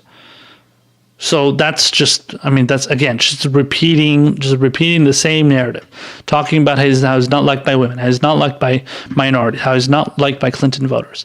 So, let me pull up this poll real quick. 1 second.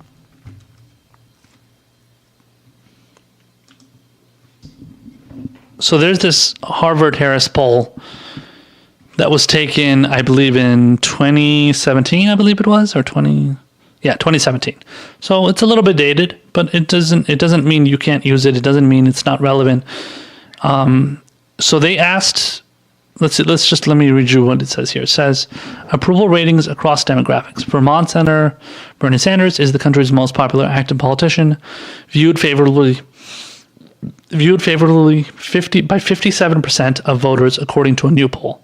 So this is from May 2017. And it says 58% popularity among women, 55% popularity among men, 62% popularity among 18 to 34, which is millennials, 73% popularity among African Americans, 68% popularity among Hispanics, 62% popularity among Asian Americans, 52% popularity among whites, and 80% among Democrats as a whole. So all that apparently averages out to 57%. So let's look into a couple things here. 55% and 52%. Those two approvals are the lowest that Bernie Sanders. Those are two demographics that Bernie Sanders has the lowest among, according to this poll. Those two categories are men and whites. Now, women is 58%. So that's somewhat low. Obviously it could be higher, but it's still a majority of women.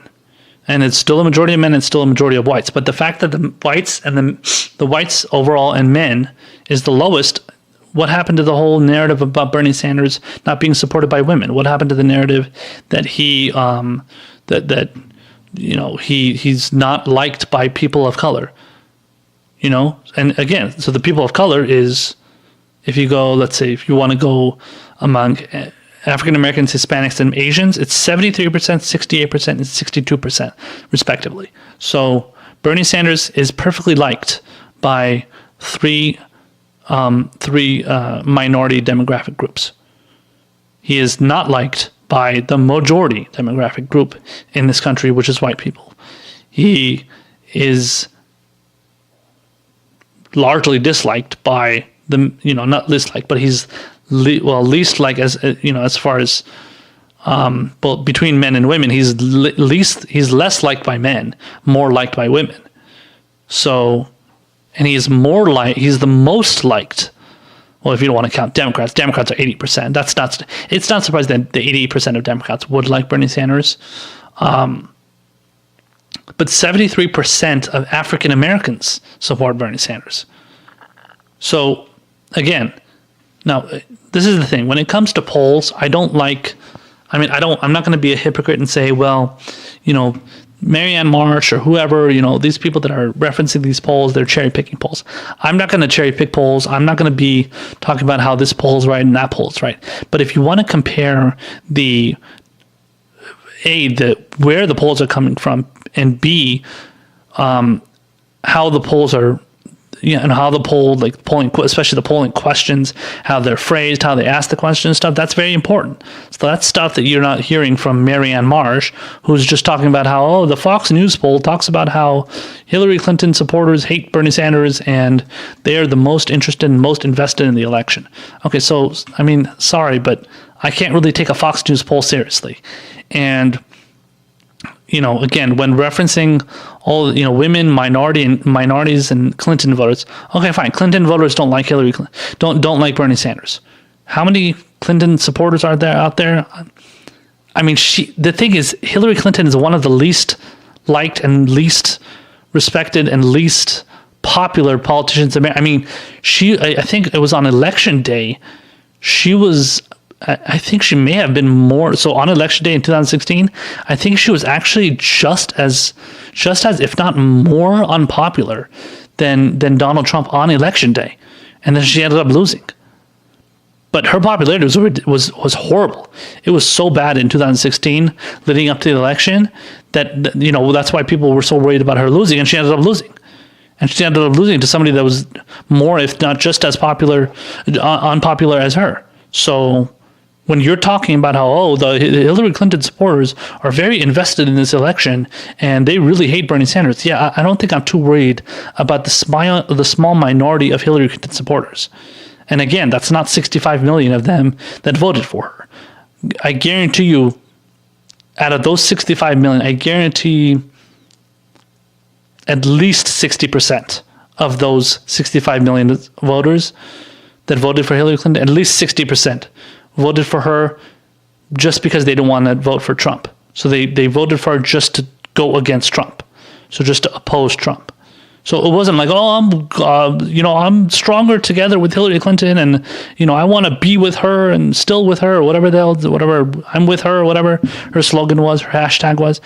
They weren't thinking like that. 65 million people were not voting for Hillary Clinton because they love Hillary Clinton. Majority of them are guaranteed couldn't stand her,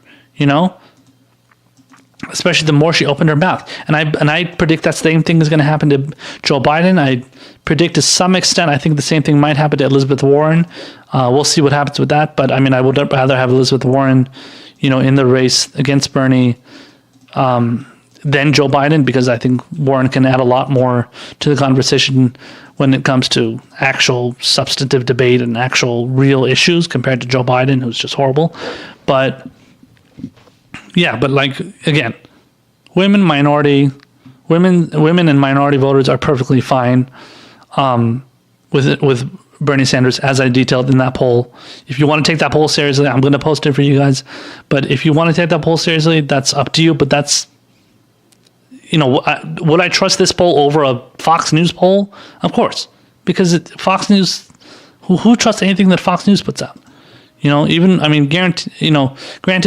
Bernie Sanders did do he did do a town hall, on Fox News, and then got, an applause for, mentioning Medicare for all, and then, people really love that and stuff. But I mean, I think that was just like, I don't think that, I definitely don't think that audience, kind of represents the entire Fox News audience. I think majority of them are not going to be able to stand Bernie, but that's fine because that's not surprising.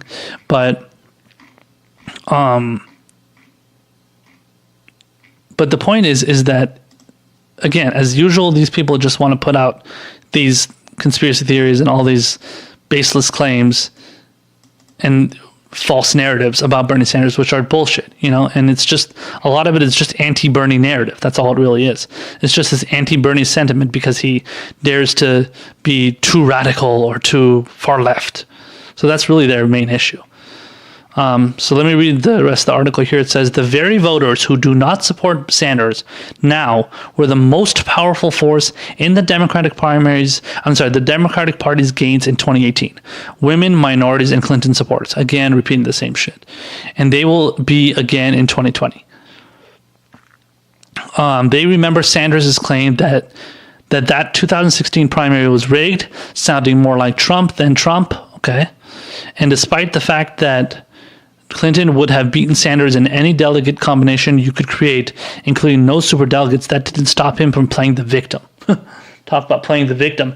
The Democratic Party was the one playing the victim the entire time.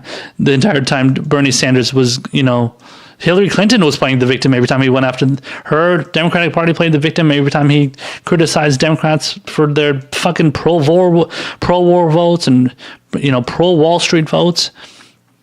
And the claim here, it says that they remember Sanders' claim that when it comes to Bernie Sanders' claim that the 2016 primary was rigged, Bernie didn't talk about that very much. I mean, I don't know if a lot of people remember him talking about it. They may have. I don't know. I can't even remember the last time he talked about that. So, and I'm a Bernie supporter, and I'm not ignoring it because I do believe the primary was rigged. But when it comes to Bernie himself, I don't really remember him talking about that very much. So, and it's not like Marianne Marsh is detailing a specific time when he did refer to the primary being rigged. In fact, a lot of Bernie supporters take Bernie to task for not calling out the Democrats more for rigging the primary. So I don't know what she's just fucking making something up over here. As usual, as she's doing in this entire piece. It says, next paragraph says, these voters also remember that Sanders fought Clinton all the way to the convention, during the convention, and after the convention. They remember it took a meeting with Barack Obama at the White House to get Sanders to drop out of the race long after it was over. They remember Sanders didn't support Clinton in the general election against Trump? What? Hold on. They remember Sanders didn't support Clinton in the general election against Trump. Oh my God. It says they remember Sanders paid women on his campaign less than their male counterparts and didn't address their claims of mistreatment until it became public, and even then he did a poor job addressing it. Dude, you are a fucking hack. This specific part of this paragraph is so fucking, oh my God, that is maddening. I mean, listen, I didn't support the fact that Bernie backed Hillary Clinton in the general election, but that is a complete lie. It is well documented that Bernie Sanders supported Hillary Clinton in the general election against Trump. What the fuck are you talking about? Now, whether people, and she's referring to like Clinton supporters, essentially, like anti-Bernie, Dem loyalist Clinton supporters. If that's what they remember, then you're just pushing a lie. You're just Marianne Marsh over here, this fucking liar. Obviously, that's not by accident. She's lying, outright lying, and she knows it. She's pushing the fact that she's pushing this lie. She's trying. So obviously, she knows that Bernie Sanders advocated for this, but a lot of people advocated for Hillary Clinton to, in the election, preferred her over Trump. That is a verifiable fact. Everybody knows that to be a fact. So this claim is it's a lie. But do a lot of people remember, and that referring to the Dem loyalists, anti-Bernie Clinton supporters, do they remember that Bernie didn't support Hillary Clinton? Yeah, probably, because they're idiots and because they believe lies. So they're not going to support they're not going to support actual facts. So obviously they would go out there, yeah, Bernie, yeah, he never supported Hillary Clinton, even though Bernie Sanders did 41 events all across the country for Hillary Clinton. 40 events. He went out there, he stuck his neck out for her, which again, I don't believe he should have done it, but he did. And that's fine. But he did that for her. And this idiot, this Marianne Marsh lady has the fucking gall to lie about how he didn't even support Hillary Clinton in the general election. That's just unfathomable. How can you put out a lie like that? But it's Fox News. What do you expect, right? FoxNews.com even lets their Democratic strategists, their horrible, shitty Democratic strategists, who are probably just as bad as, if not worse than, the Democratic strategists on CNN and MSNBC. So I can't imagine them being much worse than the ones on those channels, but apparently they're even worse on Fox News too. And then it says they remember Sanders paid women on his campaign less than their male counterparts and didn't address their claims of mistreatment until it became public, and even then he did a poor job addressing it. Dude, there were people on many campaigns that weren't treated correct. So I covered I covered a story. I think it was from last year, I believe it was, and it was an article about how Hillary Clinton shielded her faith advisor. So a guy that was advising her on faith. Apparently, Hillary Clinton is a super religious person, but her faith advisor was actually caught sexually harassing a member of her campaign, a woman that was working for her campaign. It might have been multiple women, but it was at least one woman. That this guy, this creepy looking guy, and I remember the article. It's from the New York Times. They covered it. He was sexually harassing somebody on the Hillary Clinton campaign. What did Hillary do? Not only did she not address it, but she actually shielded the guy from being fired. Like she refused to fire him. She ignored the fact that this happened to this woman that worked for her, protected this fucking pervert, protected this creep, and didn't say shit. And then I don't know, later on they asked her, "Oh, I regret not firing him sooner." Okay, well, that's very convenient to say that later on.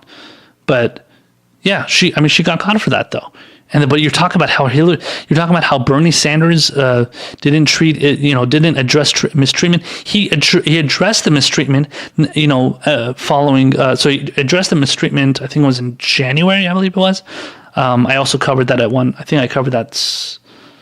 I don't think I covered it on video or anything. I don't think I did a segment about it, but I definitely wrote about it on my one of my Facebook posts on my Facebook page.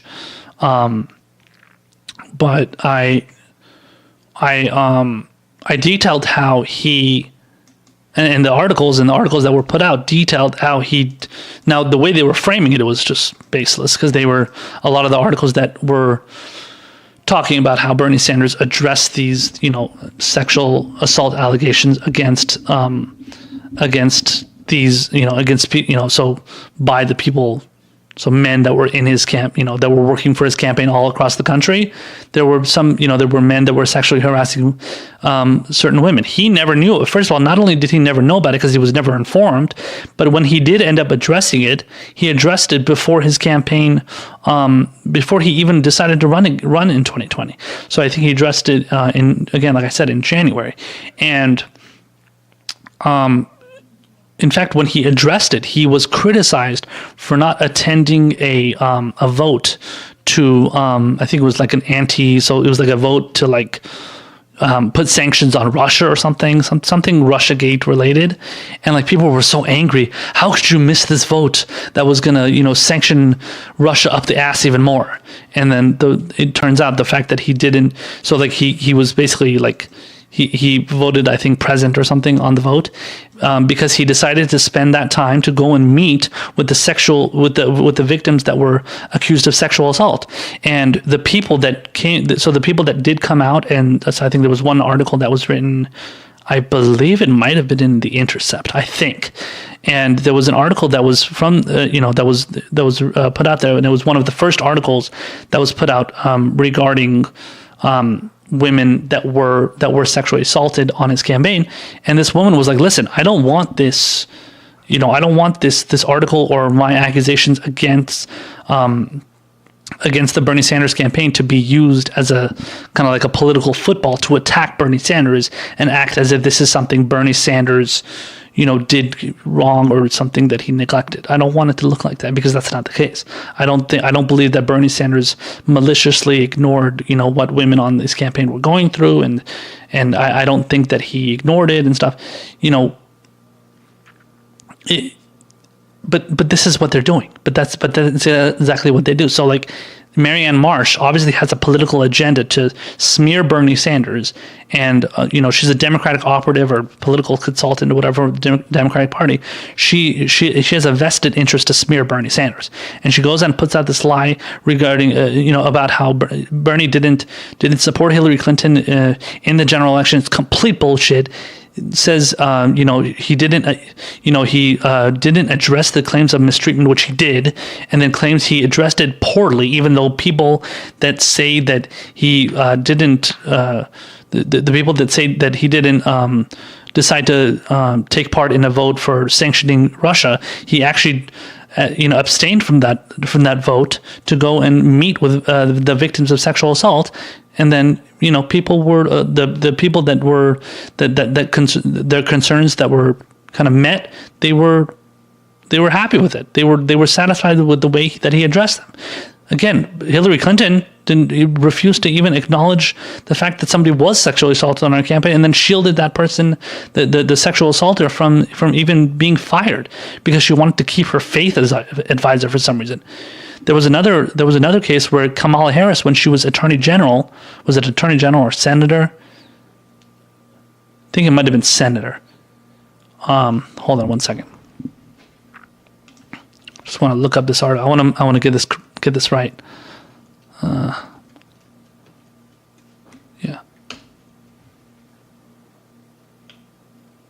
So it says so. The specific thing that happened was there was an aide to Kamala Harris that resigned from her. Yeah, so it was from her Senate. Yeah, so it was from when she was a senator. So when she was a senator, he was one of her closest advisors, apparently, Larry Wallace. Yeah, a top aide to Harris in her Senate office in Sacramento. He settled a sexual harassment lawsuit for $400,000, and Harris's campaign claims, we didn't know about it and we didn't hear about it, and we had no idea what was going on, and so, but only after he settled the lawsuit, he resigned. So after the lawsuit was settled, and $400,000 was essentially was, I guess, paid off, or yeah. So after it maybe not so much paid off, but after it was kind of disclosed that this guy owes $400,000 for his sexual harassment and apparently a retaliation settlement. So after he did that, that's when he resigned. So not even after the sexual harassment came out. So apparently the sexual harassment happened, it came out, it was disclosed, and he still was her advisor. And she claims that she didn't know about it. So how do you not know about that? So until after the $400,000 stuff comes out, then you decide to resign. So how convenient for one of her advisors to decide to resign after that part of the story comes out about how he has to pay a $400,000. Have any Democrats ever talked about this? No. I haven't seen anything. I haven't seen any Democrats talk about how Kamala Harris should be condemned for not handling sexual harassment on not her campaign, but on her in her office. It's a campaign is completely different. So as I was saying before, Bernie Sanders was unaware of what was going on regarding sexual harassment on his campaign, because his campaign is going on all across the country. So he has campaign people in 50 different states, most likely, in probably every single state. So how is he able to address something going on in a state campaign office or going on in a campaign when he's not even aware of it because it's going on in different parts of the country? Whereas in this case with Kamala Harris and in the case of Hillary Clinton, these are people that were close to them, and they either shielded them or they didn't know about it. That says a hell of a lot more about those people than it does about Bernie Sanders, who addressed those concerns and was told that the way he addressed them was correct, even though the media claims that they kind of framed the way the media articles kind of framed the whole kind of sexual harassment in Bernie Sanders' campaign. They frame it as if he kind of ignored it and acted like it didn't happen. Not that it didn't happen, but that he didn't know about it, and they pretend as if that's the case. But then, if you read more into the article, you read past the headline and past the first few paragraphs, you go into the 16th fucking paragraph, then you find out, oh no, he actually did not know about it because he wasn't made aware, and he decided to sit down with the people and sit down with these women and talk about the issue with them and address it, and made sure that they were satisfied with the meeting and satisfied with the fact that he's showing that he cares, and he did that, obviously, contrary to what this idiot is saying, Marianne Marsh lady. So Let me just continue so I can finish the rest of the article here. It says, they remember Sanders isn't a Democrat. They remember Sanders saying he doesn't think voters should consider a candidate's gender, race, sexual orientation, or support for abortion when determining their support for them. That thing about abortion, he never said that. He never said anything about not supporting somebody because they support abortion. What Bernie Sanders said regarding abortion was he went after Planned Parenthood because they chose to support him. I'm sorry, they chose to support Hillary Clinton over him because they were making a political move because they wanted to support Hillary Clinton, for essentially because of the fact that, they are kind of in cahoots with her, essentially, because I think it was a member of Hillary's, like a member of her family or something, works for Planned Parenthood, or somebody in Planned Parenthood works for her, or something like that. There was just somebody was aligned with her in some way, and it was just convenient that they just happened to support her. Even though Bernie Sanders' record on abortion is just as good as Hillary Clinton, if not better. And he's gone on record supporting abortion, reproductive rights. He supports, late-term abortion, all that stuff. Whereas Hillary Clinton has had a record of supporting a ban on abortions after a certain period of time, and then, has been willing to like sell out supporters of basically pro-choice supporters, essentially, because because she wants to compromise with the other side. Let me see here. It says, so yeah, that's really the thick of what Marianne Marsh is saying regarding abortion. Again, she's not going into detail. She's just talking about cherry picking specific things. Bernie Sanders did say you shouldn't choose a candidate based on gender, sexual orientation, or race. Yeah, he said that. That's fine. What's wrong with that? Because at the end of the day, if you're choosing somebody by just gender, race, and sexual orientation, then you're not focusing on the policies. So that's perfectly fine. People may disagree with that, but that's the truth. So if you're just supporting, what are you going to support somebody just because they're gay? You're going to support somebody just because they're black? You're going to support somebody just because they're a woman? That's ridiculous. Do you not care about the policies then? Does Marianne Marsh, she doesn't care about the policies? So it says, even though by every measure, every one of these measurements is under attack by Trump, and that jeopardizes every woman, person of color, LGBTQ person, and anyone who chooses to have an abortion. So see this? Again, just like the way that last article that I was reading from that Jeffrey Sonnenfeld was trying to link, Bernie Sanders and Alexandria Ocasio-Cortez to Donald Trump. This Marianne Marsh is doing the same exact thing, pretending as if because Trump attacks the people of color, LGBTQ women, and those various demographics, that means Trump does it, and Bernie Sanders says you shouldn't vote for people based on those specific like characteristics. That means that Bernie is just like Trump.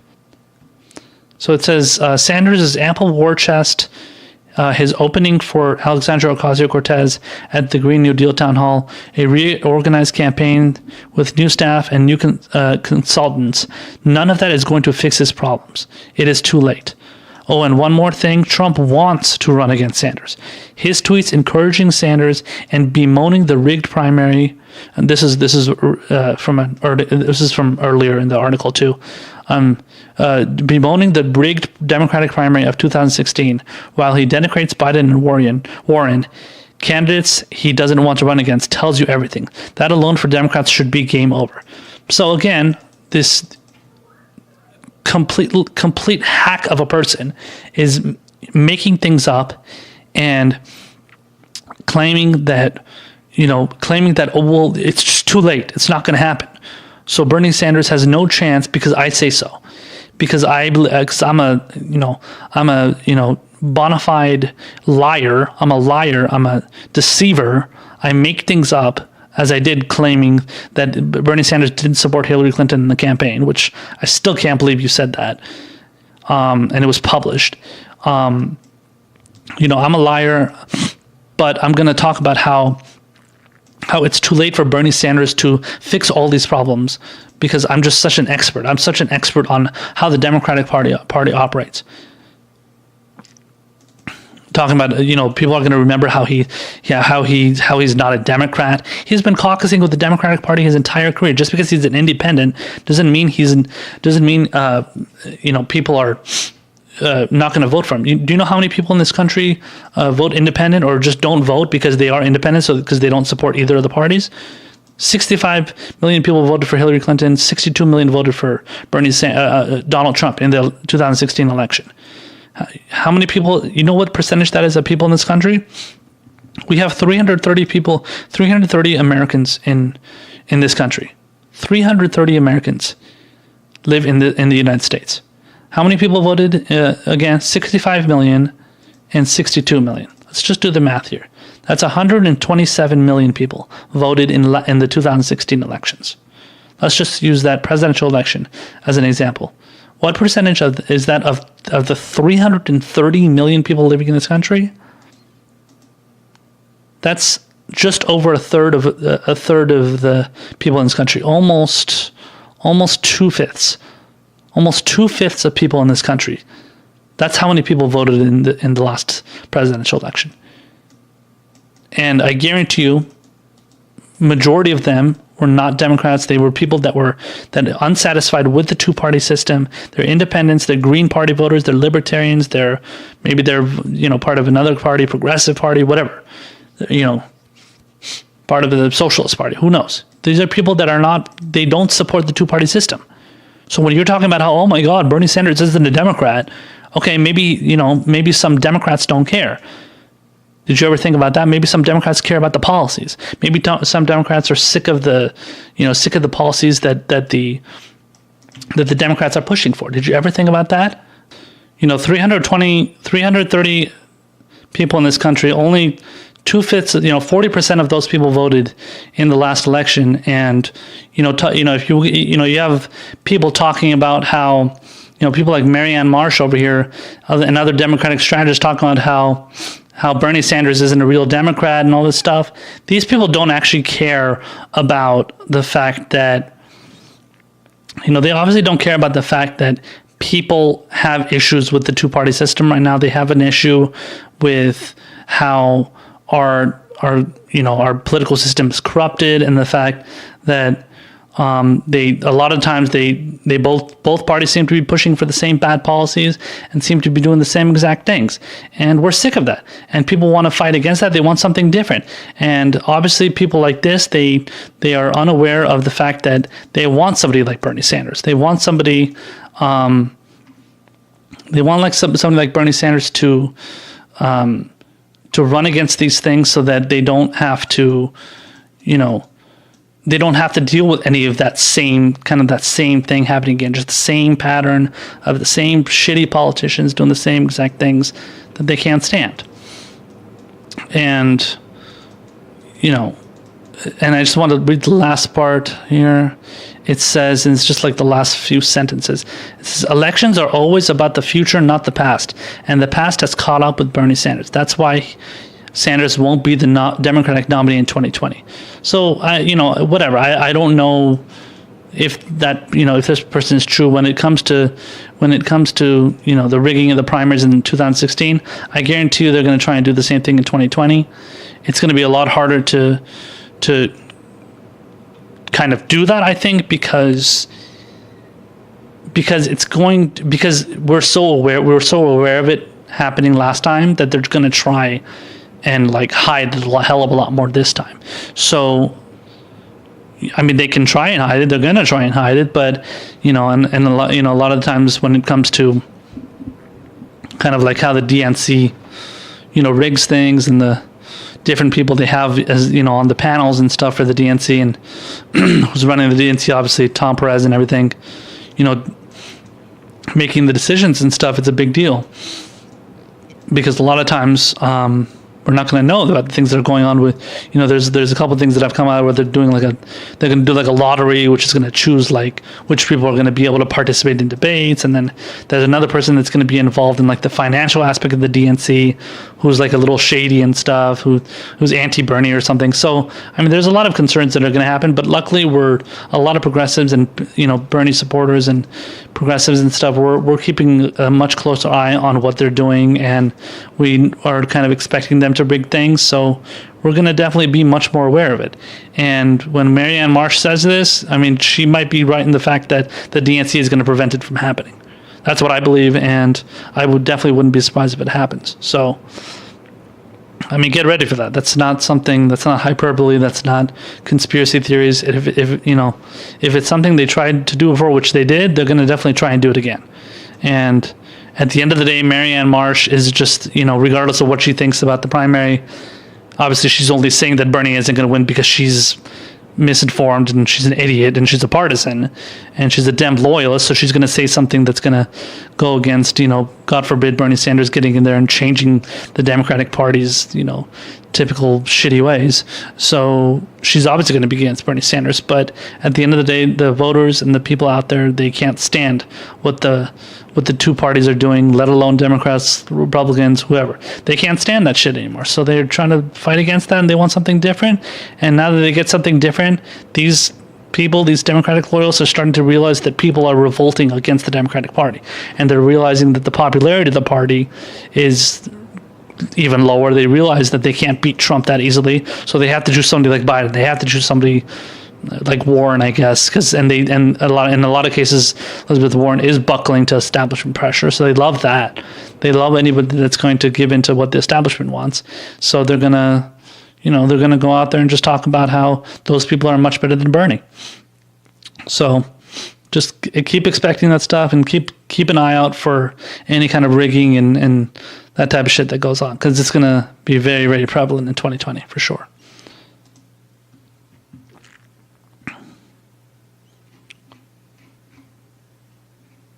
So I just wanted to read a short article here it is actually from, let's see, Yahoo News. It is from Yahoo News, but it seems to be from The Independent, I think. I believe that's a Canadian, UK. So that's a UK publication. This was published in, on behalf of The Independent, but in Yahoo News. And the title of the poll says 2020 election poll, Joe Biden's lead shrinks to 0 against Bernie Sanders in critical Iowa. So let's check it out here. It says Joe Biden may be leading national polls among Democratic voters, but a new poll shows his dominance doesn't necessarily extend to Iowa. Mr. Biden is matched by Bernie Sanders in the state, a sharp drop from his 11-point lead in a separate poll last month. Both candidates can claim 24% support in the state, which will vote first in the nominating process next year. Mr. Biden and Mr. Sanders are followed in the new poll by several candidates with significant showings, including Pete Buttigieg, 14%, Elizabeth Warren, 12%, and Kamala Harris, 10%. Let's see here. It says, reading into the polls just a bit more, Mr. Biden has more to worry about than just Mr. Sanders, too. Mrs. Warren stands out as the most liked candidate in the race with a favorability rating at 78%. The top in the race, she is followed by Mr. Sanders, who's the next closest, 71%. That's actually not bad. Good news for Elizabeth Warren. Her favorability exceeds that of any other candidate in the race, and her name recognition is near universal, said principal pollster Jane Loria in a news release. She continued, in some states, we see a large spread between the frontrunners and the so-called second tier in the excitement barometer. But in Iowa, the candidates are all pretty tightly clustered. When we ask respondents to identify the 5 candidates, they're most excited about 50%. About 54% say Warren, followed by 53% Biden, 53% Harris, 49% Sanders, and 46% Buttigieg. The terrain looks much better for Mr. Biden when looking at the other states that follow close after Iowa. However, in New Hampshire, Mr. Biden beat Sanders 36% to 18%. In South Carolina, meanwhile, Mr. Biden recently got 46% compared to Mr. Sanders' 15%. But any fragility in Iowa could have real consequences for Mr. Biden's third presidential race. The state has outsized influence on the presidential nominating process, and a loss there would show potentially significant vulnerabilities for the former vice president. The Iowa starting line change research poll was released on Monday, and the Iowa caucuses will be held in January of 2020. This article, by the way, is from May 20th. So that's an interesting poll. Like I said before in the last segment, I don't really like to put too much emphasis on polls. I don't like to put, I don't really like to act like they're that concrete. Polls can change. They do. Polls change so quickly, so easily. A lot of times when polls says something, just like this poll, went from Bernie being down 11%, 11 points, now he's tied. So anything can happen in these polls. One statement you make, one debate you have, one, vote you make or something, it can change a lot of these things.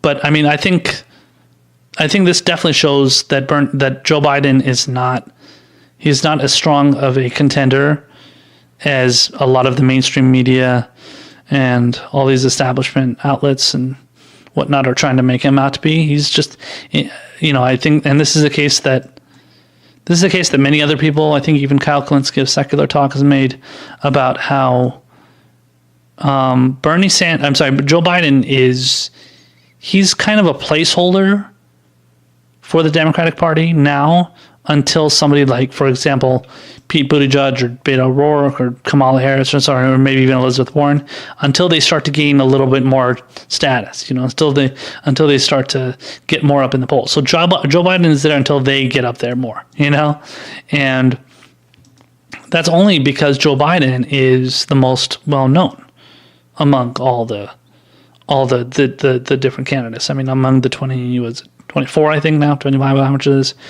Joe Biden is definitely the most well known. I did not know Elizabeth Warren was that well known as much as this poll is claiming here. Now at the same time, when it comes to Iowa, I mean, Iowa doesn't say everything, about race. A lot of people like to focus on, a lot of the mainstream media is always they're so obsessed about what's going on in Iowa, the Iowa caucus, Iowa.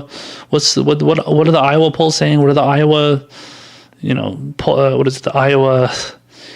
They have like straw polls, Iowa straw polls. What are those saying?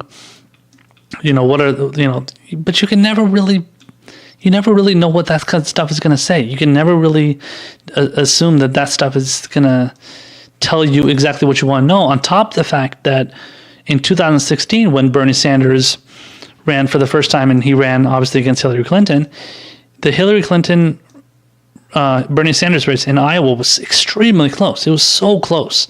It was like tight. Like I think it got to they were within 1%, I think it was. It was I remember the whole time and watching it and covering it, or not covering, but I was definitely watching it and following it. And Bernie ended up losing barely. He lost by a sliver of a percent. It was one or less, and it was no more than 2% for sure. It was 1.5% or something. But then obviously Bernie ended up losing, unfortunately, even though it was, obviously the primary was rigged, but he ended up losing the entire primary. So, I mean, rigging or not, the fact that the Iowa caucus was so close, and the fact that he still ended up losing in a rigged or not rigged primary, it just shows how much the Iowa caucus really doesn't mean that much. So whether Bernie Sanders is doing well or not in Iowa, I can't take a lot out of that. I can't really take that as something that's totally oh my God, that's groundbreaking, And like I said, anything can change with polls, But I think this definitely says a hell of a lot more about Biden than it says about Bernie, and it says about any of these other candidates. I'll get to the whole popularity thing or excitement thing in a second. But it definitely says a lot more about Biden than it says about Bernie, because when it comes to Joe Biden, like I said, I think a lot of the Democratic, voters out there that are just in the Democratic Party, the loyalists and the strategists and all those people, they're relying on Joe Biden to be the front runner until somebody else can take over. Because remember, in 2016, the whole narrative was we don't want a woman, we don't want a white man to run, we don't want a white man to become president. We can't stand that, because they said that about Bernie. So they would say that about Bernie. They said we can't have a old white man running for president. And then all the time I'm seeing on social media, old white man, we can't have an old white man. And to be fair, there are a decent chunk of Dem loyalists out there who are just like, yeah, I can't stand Joe Biden either. So, but it's just funny when the people that are so pro-Biden, I guarantee you a lot of those people were anti-Bernie in 2016, and they're still anti-Bernie now. And the reason that they're anti-Bernie now and pro-Biden is because they can't stand that Bernie is so anti-establishment, and he's not a Democrat, and he's attacked other Democrats for legitimate reasons, which to them doesn't matter. He went after a Democrat, they hate him. So, but when it comes to these kind of polls, you can't rely on them too much. And you have to kind of again, not only do you have to take it with a grain of truth, but you have to kind of realize that there's certain kind of, there's something in between the lines to detect there, and to kind of look into and be like, so from what I'm getting, so as I'm trying to explain to you, what I'm getting out of that is the fact that Joe Biden doesn't have as much. I think in general, I don't think in Iowa, I don't think in New Hampshire, I'm just talking about in general. I don't think Joe Biden has enough people backing him. And I don't think he has enough support that is going to be able to get him over now maybe he might get the nomination. I don't know. Hillary Clinton got that too, barely, even though even though Bernie Sanders won 43% of the vote, I think it was. Hillary won, I think 56%. So, but I wouldn't trust Joe Biden's numbers to be that, I wouldn't expect Joe Biden's numbers to hang on like that, and I guarantee they won't. Whether it's Iowa and New Hampshire, you can go anywhere, Illinois, Florida, whoever, who knows, all these different states, New York, California, anywhere. So you can't trust these polls. You can't trust what's going to happen in the ultimate primary. It's all going to be up in the air, just like it was last time in 2016 between Hillary and Bernie.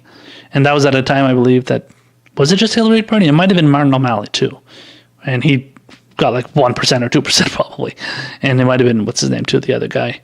What was that, Jim Webb, and then the guy, Lincoln Chafee, I think. So yeah, these different people, they were all there. I don't think they affected the race all that much. But and they were all those other people were, all those other three that I mentioned, O'Malley, Webb, and Chafee, they were all just as establishment as Hillary was, although they had some decent positions that were better than Hillary, but they were just as establishment on a grand scale than she was, and Bernie was just, the establishment, crazy guy, basically. That's how he's looked at. But obviously people in Iowa liked him. But ultimately, you don't know if that's going to extend out to the whole Democratic primary process, every state. That's something that we're going to have to kind of wait and see. As I've said before, I think debates are going to have a huge effect on how Bernie Sanders is going to poll, how all these candidates are going to poll. I think it's going to make a big difference. And once Bernie can get in there, obviously, we'll see how he does. But if he can get in there and he does a good job, he gets his message out there and he stands out and, makes his message clear compared to what all these, like the last article I read about how, his ideas are supported by other Democrats. So he's not rare, and he's not different from any of the other people running. It's bullshit as usual, but yeah, but let's just see what happens. I'm going to be patient and wait to see what happens after the first debate. Definitely the first couple of debates, and after the first couple of debates, we'll be able to get a decent idea of where people are and who they support. Because that's the same exact thing that happened in 2016. After the first couple of debates, people decided to, people started to really notice what a fraud Hillary Clinton was and how Bernie Sanders was a force to be reckoned with. And even the people that can't stand Bernie Sanders, a lot of them acknowledge that he did a very good job in making up a lot of ground in that primary against Hillary and getting much closer than he would have, than a lot of people would have thought. By the way, he ended up winning 20, I believe it was 20, let me check it right now. I think Bernie ended up winning 23 of the primaries. Hillary won 34. I want to say. Let me just double check right now. Just a second.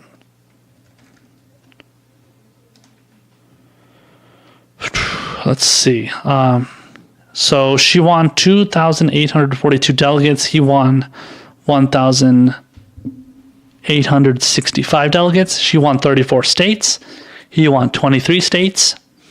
The popular vote total popular vote count was 16,000,009. His was 13,000,002. And the percentage was 55%. And his was 43%. So, yeah, it was. I mean, he got a hell of a lot closer than anybody would have expected, for sure. Now, when it comes to the other thing that was mentioned in the poll, in this article and in the poll, was the excitement level. So the excitement level, the excitement barometer. So again, just to reiterate, the excitement, the person people are most excited about is Elizabeth Warren at 54%, followed by Biden at 53%, Harris at 53%, Sanders at 49%, and Buttigieg at 46%.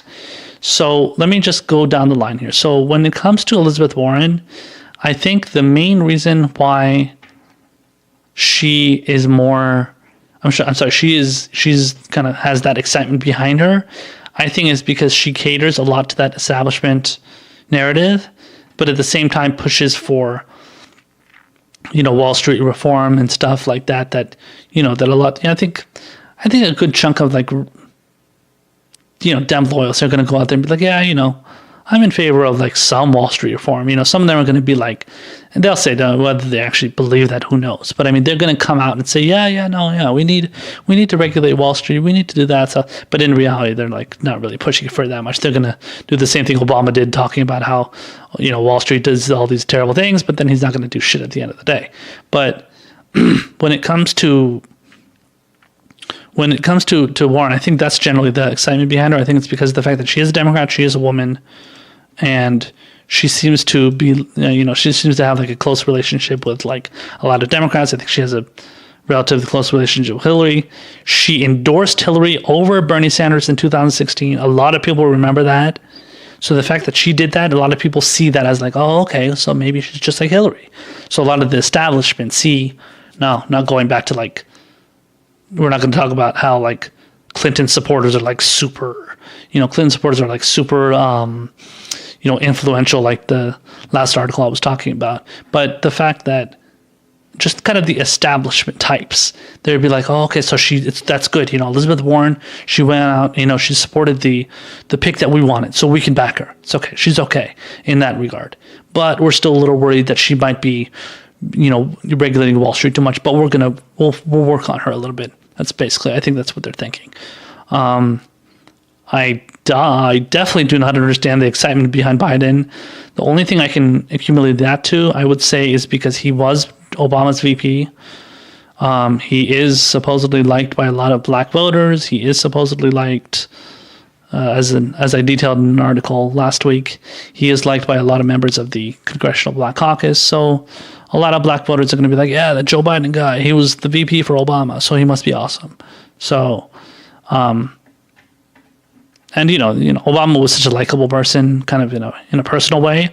So the fact that he chose Biden, it's people trust that. The next one is not surprising. It's Kamala Harris. Now, a lot of the excitement behind Kamala Harris generally is because of the fact that A, she is a woman of color. B, she's young. C, she's in the state of California, which the Democrats love. They love the idea that California is, and that I'm from California. Lived in California. I was born here. I've lived here all my life. But at the end of the day, the state of California, when it comes to Democrats, they love it because it's all where all the Hollywood elites and all the stars and all the celebrities are. It's Hollywood. It's the glitz and glamour. We've got palm trees. We've got Beverly Hills. We've got Silicon Valley. We've got San Francisco. Nancy Pelosi is so loved in San Francisco, and so it's all these different figures that are in California. Currently our governor is Gavin Newsom. I guarantee you, Gavin Newsom is going to be somebody that's going to be running for president at some point in his political career. If not if not 2024, it's definitely going to be in 2028 because he's currently in his governor, like term as governor. I think he just started to become governor. So he's got to obviously serve his terms. But, based on what happens, he's either going to decide to serve serve until 2024 and then run for president, or to go, go to 2028. So we'll see. We'll see how that goes. But I think Kamala, but so I think largely the fact that she's from California and she's involved with like a lot of like big donor celebrities and stuff, like Hollywood elitists and shit. So she's kind of a prized possession in that regard. But it's also the fact that she's gone after a lot of Trump officials in like different like committee hearings. She, I believe, went after Brett Kavanaugh pretty hard when he was doing his testimony to become a member of the Supreme Court, and then obviously he was accused of sexual harassment by Christine Blasey Ford, similar to the Clarence Thomas case when Anita Hill accused him. So I heard she went out hard after Kavanaugh. I'm sure she gone after hard against a lot of Trump officials. So a lot of people see that as like, yeah, this strong black woman of color, and technically she's not black. She's half Jamaican, half Indian. Not American Indian, but India. Because she's a woman of color and she's strong. She's like a prosecutor and attorney general, and she takes command and shit. So they kind of see her as like, I think a lot of people see Kamala Harris as like this Hillary Clinton character. They see her as like this younger, obviously minority version of Hillary Clinton. Whereas Hillary Clinton was like this bourgeois, elitist, rich, woman who's, been in politics forever, and she's commands all this energy and all this power and stuff, and it's just she's not good enough, but Harris, oh my gosh, she's wonderful. She's got all these attributes that I love, so I think that's largely the excitement behind her. Can't really think of anything else other than, like I said, woman of color, going after Trump officials, all that stuff, being young, So, and then Bernie Sanders' excitement, I think a large part of it comes from the millennials. The fact that Bernie has a lot of millennial support, has a lot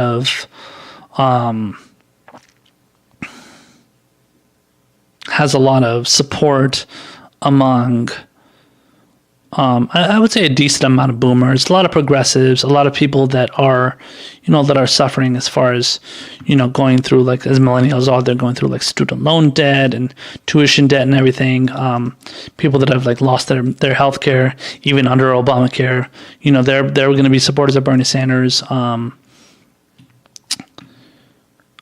So they're going to be excited about that. The fact that, he fights against kind of all this imperialism and endless wars and stuff.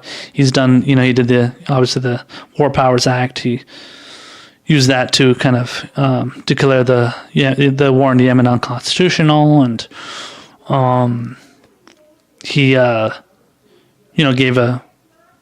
raised the 50 minimum, the wages in Amazon and Disney to $15 an hour. So, like Bernie has definitely garnered a lot of excitement from that. The fact that, his policies are just, he's getting big crowds and everything wherever he goes. So that's a big deal. And those big crowds are definitely ignored by the mainstream media. The mainstream media they like to act like Bernie Sanders is not popular and not, loved by a bunch of fans. They couldn't ignore that in 2016 because when they would go to his rallies, they would see like, holy shit, all his rallies are so huge. But in reality, it's, they knew that was going to make him look too good, so they had to not cover it. So instead, they would cover Trump with an empty podium and stuff, and they would cover Hillary obviously a lot, give her a lot of coverage, whereas Bernie was, ignored for the most part. But the excitement among Bernie Sanders is palpable, and it's a lot more prevalent than any than any other politician, in my opinion. Aside from what the polls want to say, so aside from what the mainstream media and Democratic loyalists and strategists and pundits want to say. And the final one is Pete Buttigieg. I would have to say the excitement behind Pete Buttigieg is very, very simple. It's the fact that he's gay and that he is young, and he just kind of looks like that folksy, good young man. He kind of has that good young man kind of thing to him. Like nice young gentleman, nice young man. And he, brags about how he speaks 6 languages like Norwegian and shit. I think he speaks, I don't know what else he speaks. He probably speaks Spanish and Italian, French, who knows, a bunch of things. But Norwegian this is the one I've heard about him speaking, and like how he's like showed it off the most. But I think that's largely what his excitement is about. It's definitely notable to see, by the way, that Beto O'Rourke, who people claim that Pete Buttigieg stole all his kind of popularity from, Beto O'Rourke is not considered very popular right now when it comes to not only the polls among just general popularity, but also excitement. So Beto O'Rourke is kind of he's kind of fallen off the wayside. I covered that in a segment last week, but yeah, it's like, he was talking about like a reintroduction. He's in like a reintroduction phase or reintroduction mode, whatever, and kind of a Beto 2.0 kind of thing. I don't know how that's going, but it doesn't seem to be going too well right now, according to this poll at least. So, but yeah, but that's largely what, my view is on this poll. I'm trying to be objective as possible when covering it and giving my take. I'm not gonna, go out there and say, Bernie Sanders is the best out of this poll.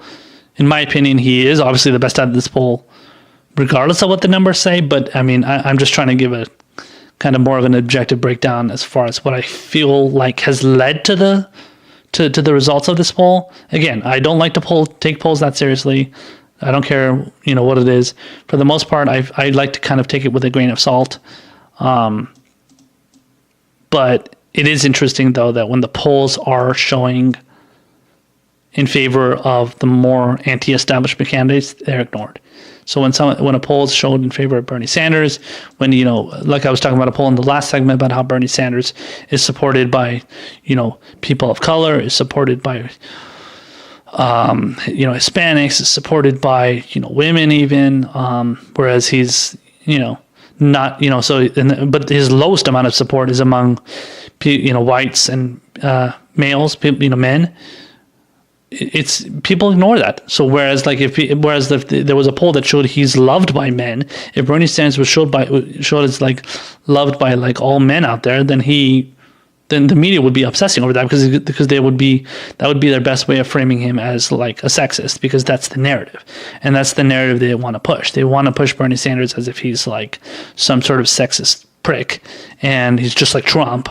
So the fact that he dared to have the nerve to go after Planned Parenthood and call them the establishment like he did in 2016, everybody thinks that he's anti-woman, and it's just a bunch of bullshit, obviously. But at the end of the day, Bernie Sanders is much more liked than a lot of people like to claim, and the media likes to ignore it.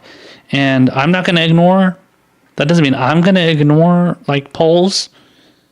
I am definitely going to cover them like I'm covering this one, but I'm not going to consider them to be super credible and like they mean so much. You have to take it with a grain of salt.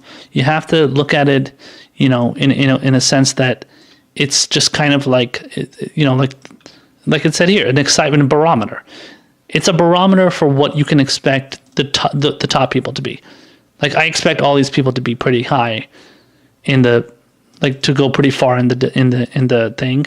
In the primary, I expect them to be considered the most, whereas all the others are just going to be kind of ignored, and they're just going to be thrown aside because nobody's going to take them seriously. Whereas these people are going to be a little bit more.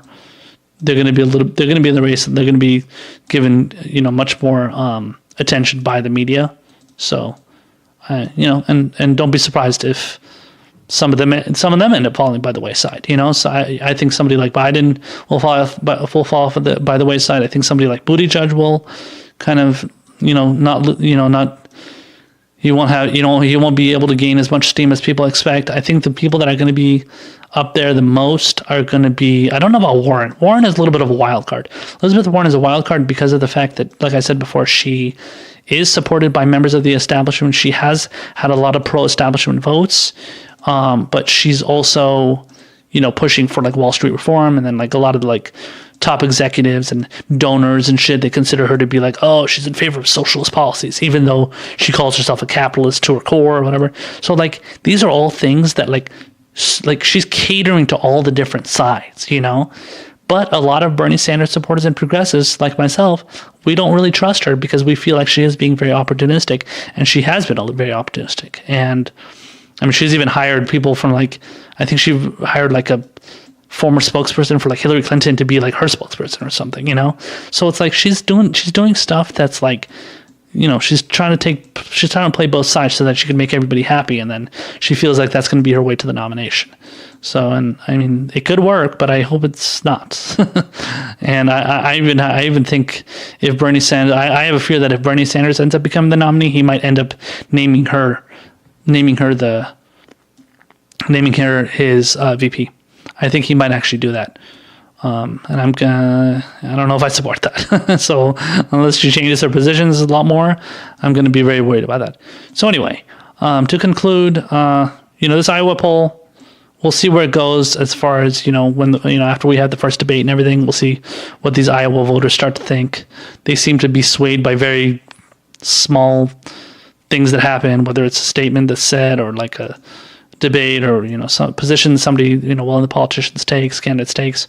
So we'll see where it goes from here. But just, my advice to you guys is just take every poll, with the least amount of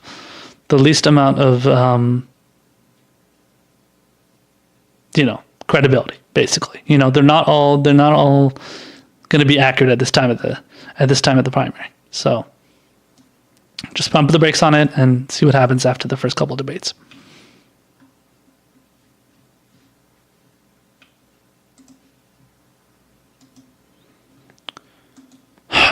So the next story I wanted to cover here is very important. It's regarding Julian Assange, who was arrested. He was arrested, I believe, April 11th of this year. And he was taken by custody, taken by people in the UK, I believe. It was the officials in the UK. He was taken into custody. He is currently, I believe, in solitary confinement, I want to say. Yeah, that's what I was reading the other day. So, and that's raising a lot of free speech issues among progressives, among civil libertarians, people that are in favor of free speech. Tulsi Gabbard has spoken out against the decision to arrest him and the fact that it's basically taking away our civil liberties. So let me just read a little bit of this New York Times article that details for the developments in this case. So it says, Assange indicted under Espionage Act, raising First Amendment issues. This article was from the 23rd of May. It says, Julian Assange, the WikiLeaks leader, has been indicted on 17 counts of violating the Espionage Act for his role in obtaining and publishing secret military and diplomatic documents in 2010. The Justice Department announced on Thursday. A novel case that raises profound First Amendment issues. And by the way, this article is by Charlie Savage, who's very good. Who's actually very good on this issue. Charlie Savage was he was one of the people that was covering the overreaches of the overreaching actions of the Bush administration when George W. Bush was president, and he did a very, very good job of covering that and writing articles. I think he was working for the Boston Globe, Savage was at the time. I actually have one of his books up here. It's titled Takeover, The Return of the Imperial Presidency. So this was under, again, the Bush-Cheney administration, and the fact that Cheney specifically was involved in a lot of actions that was violating the Constitution and infringing on people's rights and everything. So it was a very good, in-depth look into that kind of illegal stuff that the administration was doing.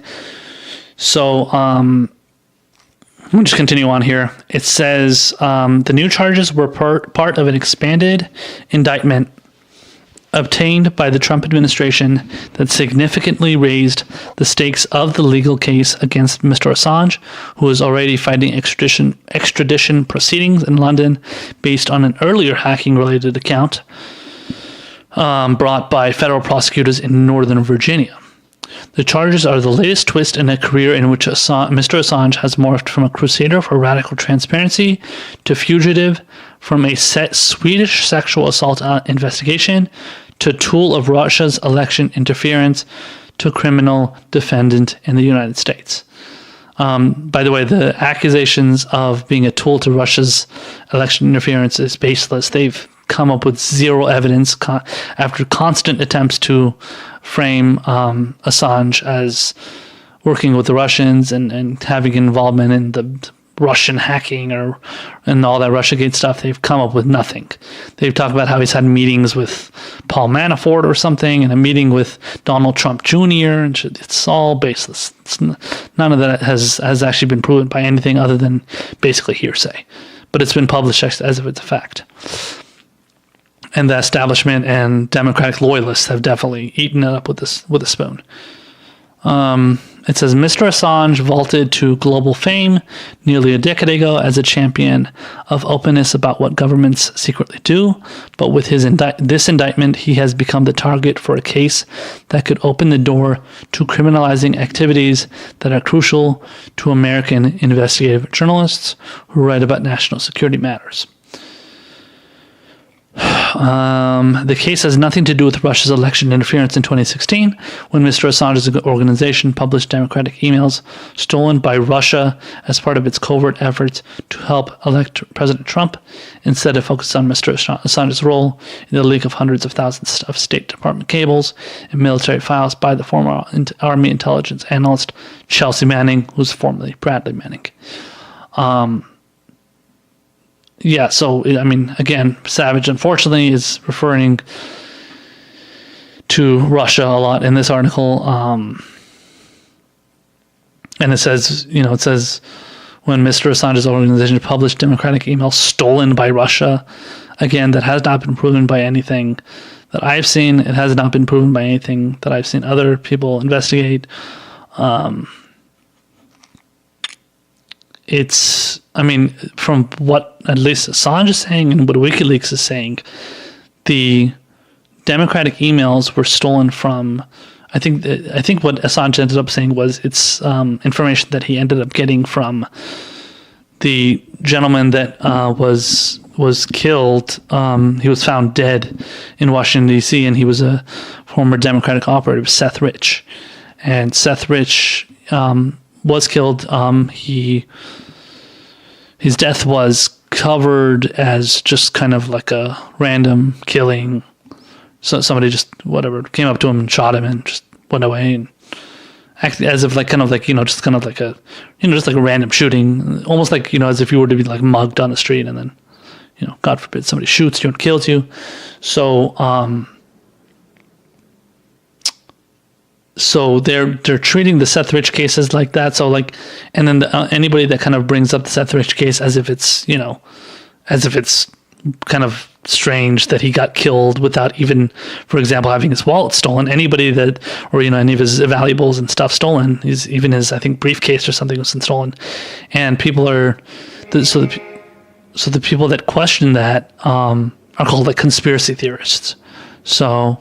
I haven't really delved into the Seth Rich stuff very much, but I definitely think there is a strong case to be made that he was killed under suspicious circumstances, and I wish it was looked into more, and obviously nobody wants to look into it.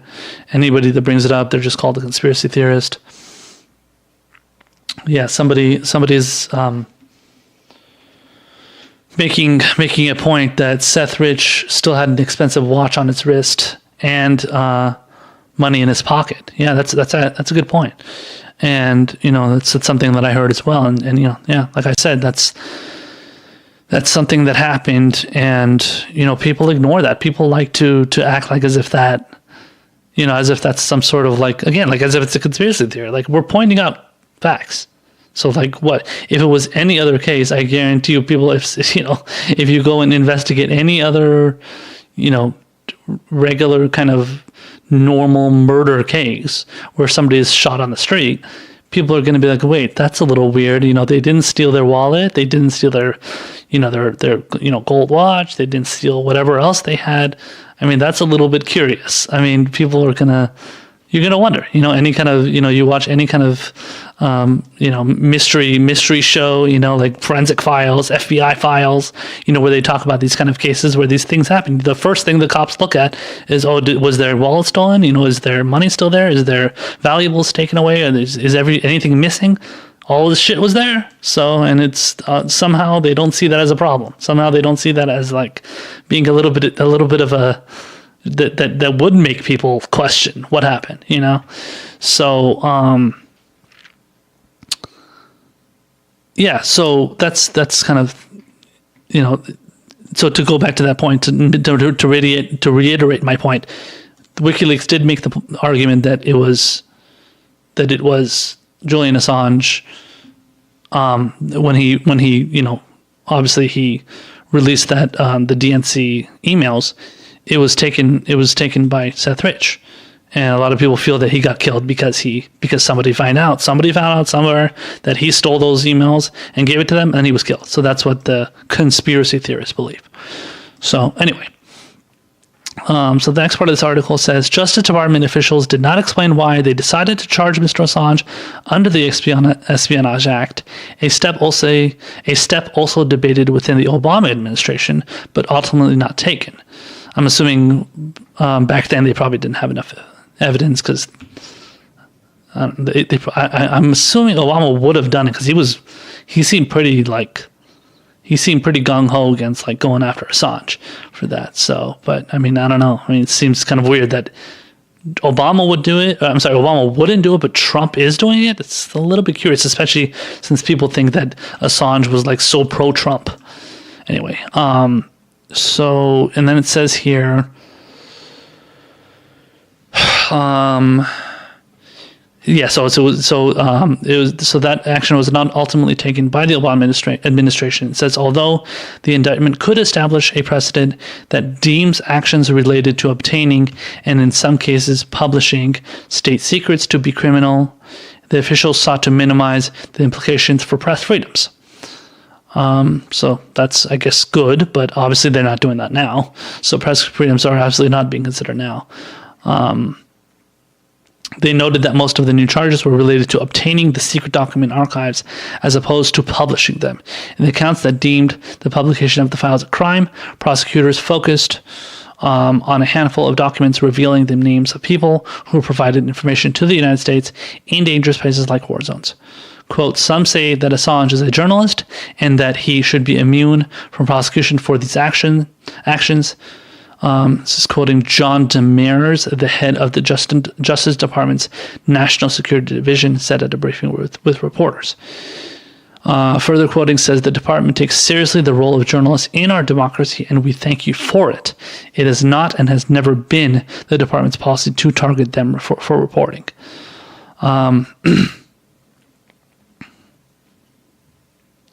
It says, but Mr. Assange, he said, was no journalist. Quote, Mr. Demers accused him of conspiring with Mrs. Manning to obtain classified information. No responsible actor, journalist, or otherwise would purposely publish the names of individuals he or she knew to be confidential human resources in a war zone, exposing them to the gravest of dangers. Okay, well, comparing the truth of what's going on with your government's corruption is not exactly the same thing as publishing information from a war zone.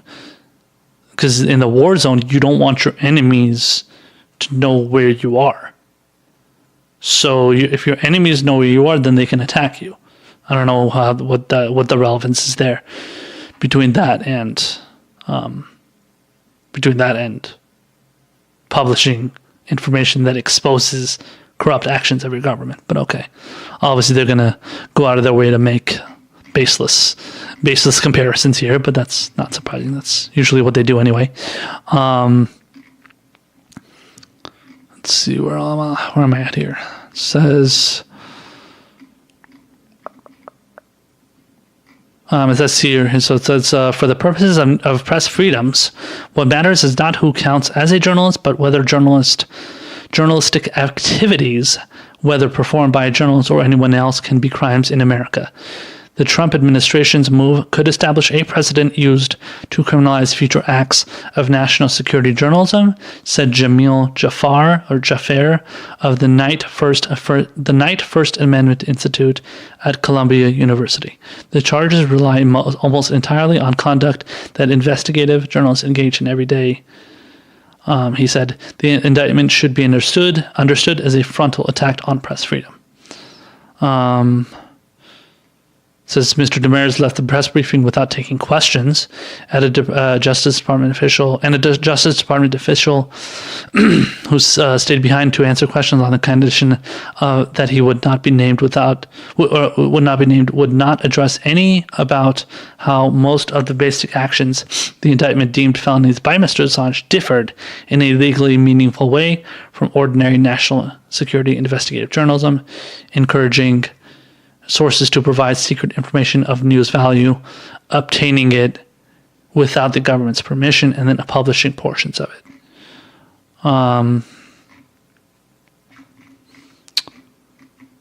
Let's see.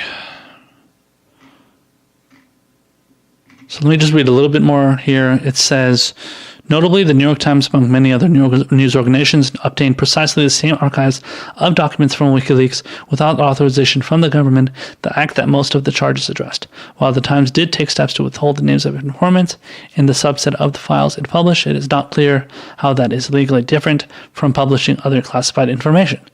So this is very true. Charlie Savage, again, great journalist, he's making a good argument here that this is, what WikiLeaks did is not really any different than what WikiLeaks did. And I'm not an expert on this kind of the legal matters here, constitutional legal matters, but I mean, you would think there would be, like, if this information was, if I remember correctly, like the New York Times did this, as they stated. I think Barton Gellman also, I think of, was he the New York Times? He might have been the New York Times. He's another great author whose book I have. He wrote a book titled, he wrote a book titled Angler, the Cheney vice presidency, and he's also another guy that supported kind of the disclosing of information. So he was covering a lot of the kind of the unconstitutional actions of the Bush administration that Cheney also was involved in, obviously.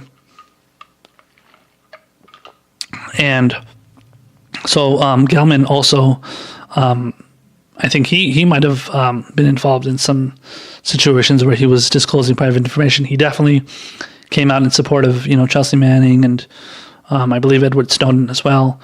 I'm not sure about Assange. He might have said something about Assange. So I'm not particularly sure. I haven't followed Gelman in a while, but he's a great reporter, just like Charlie Savage. Both very good on issues of constitutionality and free speech and First Amendment and stuff. But yeah, you would think that the same thing that the New York Times did, WikiLeaks would be they would be covered on that, under that law too, under that kind of, they wouldn't be basically accused of espionage. But apparently WikiLeaks is, and I think the only reason, honestly, that is it's possible though that because WikiLeaks, but Julian Assange also has, like, there's vested interest from other countries. For example, Sweden, who is, there's like, he's being accused in Sweden of committing, rape on somebody or something, not rape, but not necessarily rape, but like underage sex or rape or something of a young lady or something. So apparently he's being accused of that, and then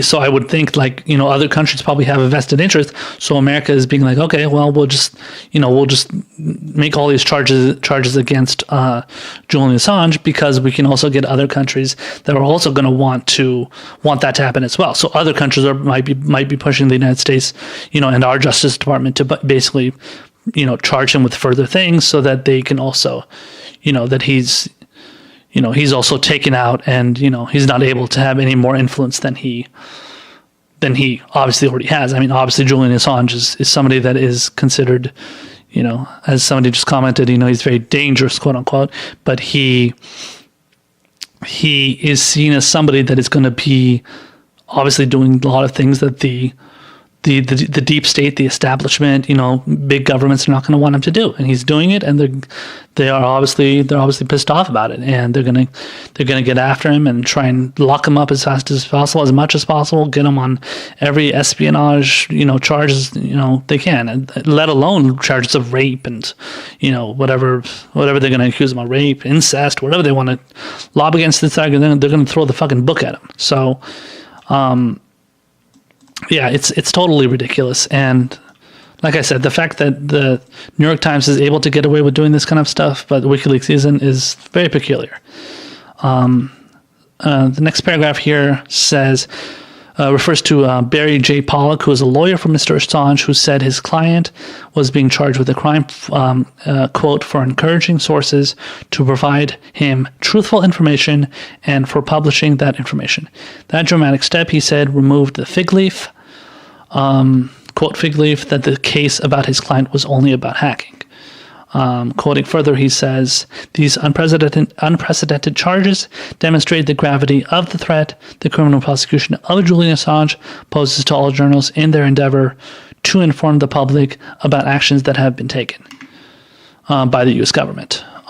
So the rest of the article is basically it seems to go through like kind of the history of the Espionage Act in the United States, what the Obama administration did about that.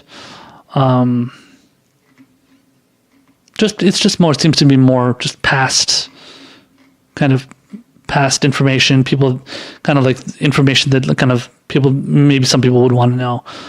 You guys can check out the article. Obviously, I'm going to put it in the description box for you guys. You can check that out for yourself. But that's, this whole case is very, very unfortunate. Me being somebody who stands up for free speech and the First Amendment, I consider myself a constitutional progressive, and I'm somebody that fights for progressive values, but I also believe in freedom of speech. I believe in the First Amendment. I believe that people should have the right to express themselves in every way possible, as long as it's not putting anybody's life in danger. So, death threats and, stuff like that. Obviously, any kind of physical abuse is not good. And, I'm not in favor of any kind of violence, anything like that. Just people that are able to express themselves, whether they're protesting, whether they're marching, whether, whatever they're doing, And, that's why I love organizations like the ACLU and whatnot. Those are all very, very, good organizations. Publications like The Intercept are very good when it comes to covering issues of civil liberties and stuff. So, and, you guys should definitely check out Glenn Greenwald again. Glenn Greenwald's from Intercept. Jeremy Scahill is very good. Lee Fang. Another one is, forgot his name. I'll remember it in a second. But yeah, guys like that I just mentioned, Barton Gellman.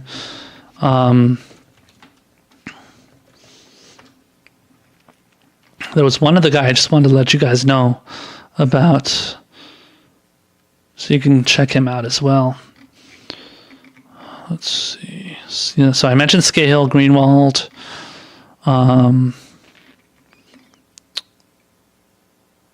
Let's see. Lee Fang I mentioned.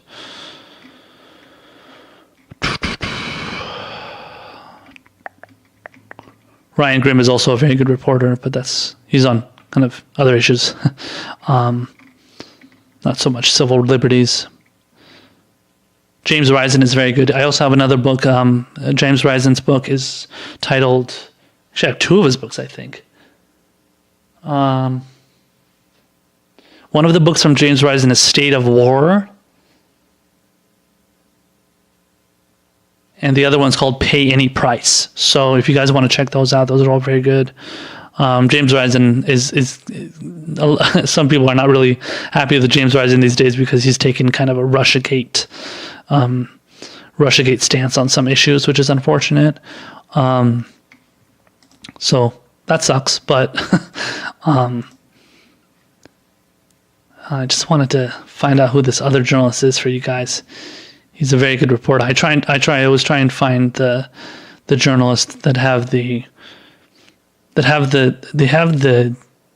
ability to address issues that a lot of other reporters do not address and do not cover. So your typical kind of like your typical like establishment journalists. They're not even real journalists. They call themselves journalists. They're journalists by name only, essentially. Somebody mentioned Aaron Mate. Aaron Mate. Aaron Mate is very, very good. I've been following him for a long time. I love that guy.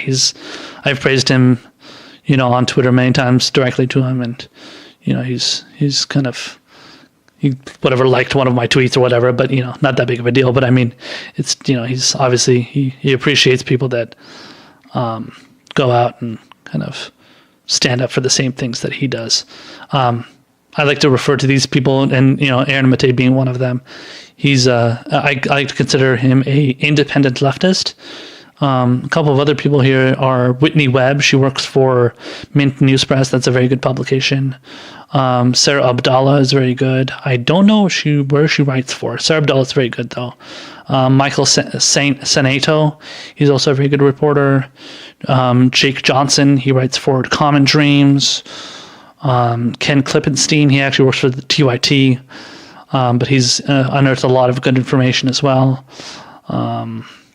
Brianna Joy Gray actually works for Bernie Sanders right now as his, I think it's press secretary, I believe Brianna Joy Gray is, but she used to work for, I believe it was Current Affairs, I want to say.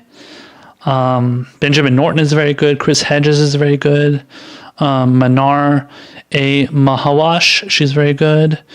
Peter Hart, Anya Parampil, she's actually covering a lot of the stuff that's going on in Venezuela, which is very, very good. You should check her out. As somebody mentioned, Aaron Mate, Jordan Sheridan is very good. Samir Khan, I think used to work for TYT. I'm sorry, RT, so Russia Today. Zaid Jilani, that was who I was thinking about. Zaid Jilani is somebody that he was also at The Intercept. He ended up leaving, if I remember correctly. I didn't see him on The Intercept's list of writers and stuff. But Zaid Jilani is a very, very good reporter. He left The Intercept. Max Blumenthal is good. Matt Taibbi is very good. Rania Khalek. Margaret Kimberly, Abby Martin, Michael Tracy, Jeremy Scahill, I mentioned before. Caitlin Johnston is awesome. I love Caitlin Johnston. Glenn Greenwald. Kevin Gustala is very, very good. David Sirota, who now works for Bernie Sanders. Li Fang, I mentioned. So yeah, check those people out. They're very, very great reporters. Ryan Graham, yeah. Somebody just mentioned Ryan Graham. Yeah, I mentioned him earlier.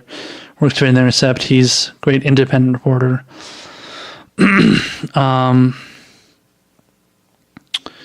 So you guys should check those people out. So and definitely keep up with this Julian Assange situation. It's very, very important that we take back our civil liberties, take back our First Amendment rights, take back our free speech rights, freedom of press. I'm somebody that's obviously doing a podcast here. I want as much freedom of press as possible so that I can state my views. I'm not doing anything illegal. I'm probably not going to be uncovering anything that anybody doesn't know. I'm just going on here. I'm just a fucking asshole on a microphone talking to 3 different cameras right now. So I don't take myself that seriously, but at the end of the day, I do take First Amendment rights and free speech seriously. And I hope you guys appreciate that. And, I'm going to do everything I can to keep myself, doing what I'm doing here. So, so that's, hopefully something, can come along with this Julian Assange case, and, free speech rights can be kept can be kind of maintained and not taken away from us more than they already are, which was already done under the Bush administration. It was done under the Obama administration, and it's being done under the Trump administration as well. So, and I just wanted to know one more last thing is, a lot of people were talking about how Julian Assange apparently was like super pro-Trump and Trump loved Julian Assange. But isn't it kind of ironic now that it's his administration, his Justice Department that is accusing, that is making all these accusations against Julian Assange and is making all these charges against him? That's crazy. I can't even believe. Well, I don't know. I guess I can't believe it, but I mean, it's amazing that people just want to completely dismiss the reality and just make it as if it's like a Trump. Oh, well, he didn't like Hillary Clinton, so he must be right winger. He's loved by Trump. He must be loved by he must agree with everything that Trump does because he didn't like Hillary Clinton and he did something that was against Hillary Clinton, so he must be loved by Trump and loved by all right wingers. And I always thought that. And I love, this person mentioning that Assange is a libertarian leftist. I love libertarian leftists, libertarian socialists, libertarian leftists, left libertarians. Those are all great people that I fully agree with. I don't really agree with they're more like anarchist views. I'm not really an anarchist type. I can see how people are anarchists, and that's perfectly fine. I can see where they're coming from. I can see myself having some anarchical views on some issues, but I'm not a full-on anarchist. That's just not me. But I'm not hating on any anarchists. So, go do what you got to do. Just make sure you're not, getting involved in any kind of violence, because I don't think that helps anybody. But, I just wanted to make that point, though, regarding Assange and Trump. And Assange is not pro-Trump. Let's just put it out there. And this further proves that Trump is definitely not pro-Assange. And this is not going to make Assange love Trump either. So let's just end it with those conspiracy theories, please.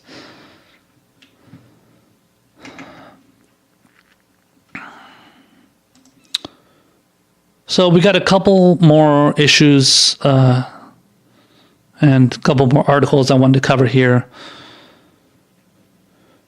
So Tulsi Gabbard, as many of you know, is running in 2020. She is a presidential candidate. She is considered as one of the lower tier candidates that probably doesn't have very good of a chance, and that's mainly because she is opposed and hated by the establishment so virulently that they're just going to make sure she doesn't, they're going to do to Tulsi Gabbard what they did to Bernie Sanders in 2016. So what they're doing to Tulsi Gabbard right now, they did to Bernie Sanders in 2016. So it's just a redux of that, but for a different candidate. And it's ironic that she's a woman and a woman of color, and it's not seen as sexist all of a sudden now, too. So that's a very, very big irony. Nobody has a problem attacking this woman of color, but if anybody even attacked Hillary, it was seen as sexist. Apparently, this isn't sexist anymore. So anyway. This absurd article was released, was put out by the Daily Beast, and it was written by Lachlan Markay and Sam Stein. And Lachlan Markay, by the way, is somebody that used to work for a publication called Newsbusters, and they were also, their parent company was the Media Research Center, and Lachlan Markay was writing for them, and this was actually a publication that was super right-wing, and it still exists. They're still in existence. And I used to cover a blog. The name of my blog was called Busting Newsbusters, and it would cover a lot of the articles where people like Lachlan Markay would put out articles talking about how the media is super liberal. So it was a website that was whining about the liberal media all the time, basically.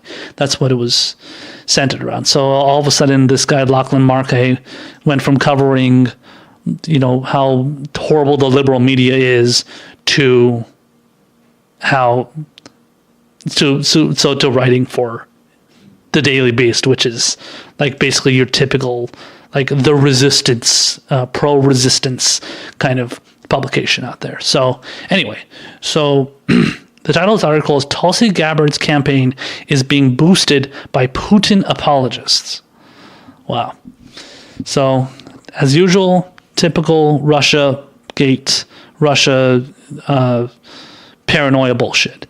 So the subheadline says the Hawaii congressman is quickly becoming the top candidate for Democrats who think the Russian leader is misunderstood. Yeah, because Vladimir Putin is such a misunderstood guy.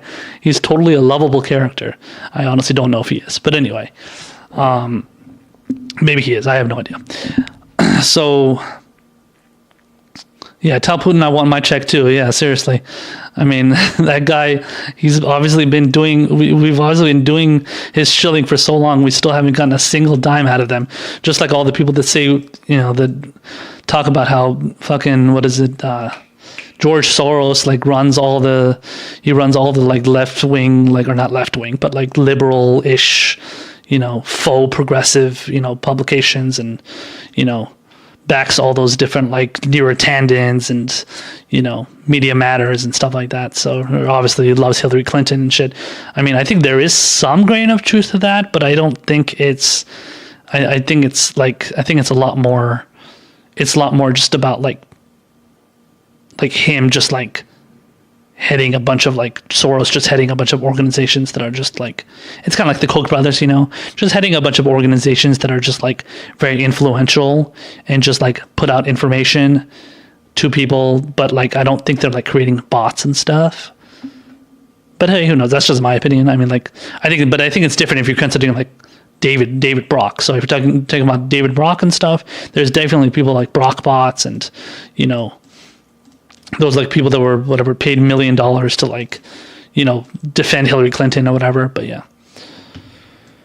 But anyway, I've gone off on a tangent there a little bit. Sorry about that. But anyway, so let's read the article here. It says, Hawaii Representative Tulsi Gabbard's campaign for the Democratic presidential nomination is being underwritten by some of the nation's leading Russophiles. Donors to her campaign in the first quarter of the year included Stephen F. Cohen, a Russian studies professor at New York University and prominent Kremlin sympathizer, Sharon Tennyson, a vocal Putin supporter who nonetheless found herself detained by Russian authorities in 2016, and an employee of the Kremlin-backed broadcaster RT, who appears to have donated under the alias Goofy Grapes. Okay? And it says Gabbard is one of her party's more Russia-friendly voices in an era of deep democratic suspicion of the country over its efforts to tip the 2016 election in favor of President Donald Trump. Her financial support from prominent pro-Russian voices in the U.S.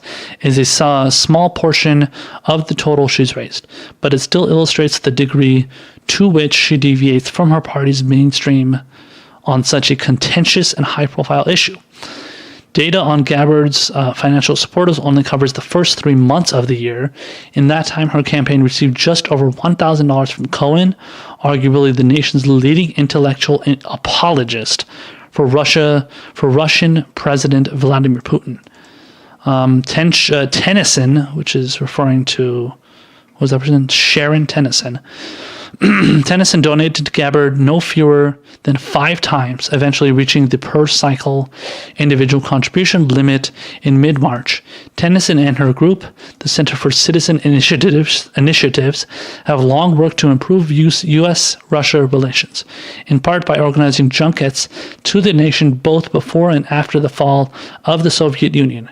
She's also been an outspoken Putin supporter, dubbing him a, quote, straightforward, reliable, an exceptionally inventive man in a column last year. Tennyson wrote that column in spite of her detention in Russia 2 years earlier when she was accused of attempting to covertly advance U.S. foreign policy interests in the country. Okay, well, if she was pushing U.S. interests, but then she's also a Putin apologist, so, I mean, she was probably just pushing for, peace efforts. but okay. Let's see here. It says Gabbard also got $1,000 contribution from Goofy Grapes, who listed his or her occupation as comedian and employer as redacted tonight, a current events comedy show on Russian state-backed broadcaster RT. So that show's host, comedian Lee Camp, told the Daily Beast that the person who made the donation is no longer an active member of Redacted Tonight, and separately it is a company policy to not donate to political campaigns.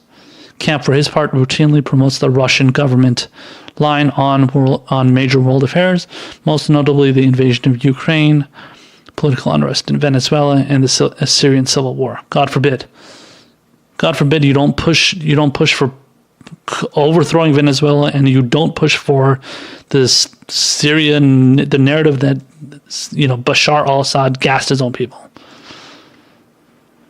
To the extent that those donors toe the Kremlin line on issues such as Syria, they are more squarely in line with Gabbard's own views than those of any other Democratic presidential candidate as a member of Congress. Than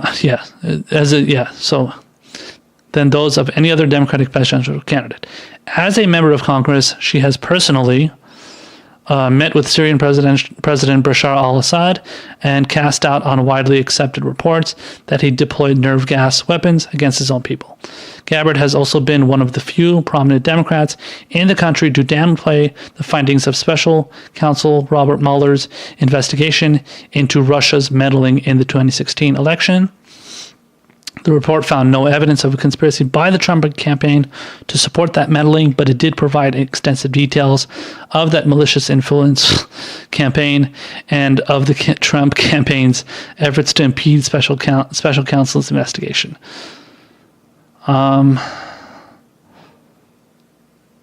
So, I mean, the rest of it just details a bunch of people talking about how a bunch of people are pushing in Congress are pushing for, so people that are in Congress with Gabbard are pushing for more investigations and more Russiagate fear-mongering. It says, but the list of controversial donors to Gabbard as detailed by our filings with the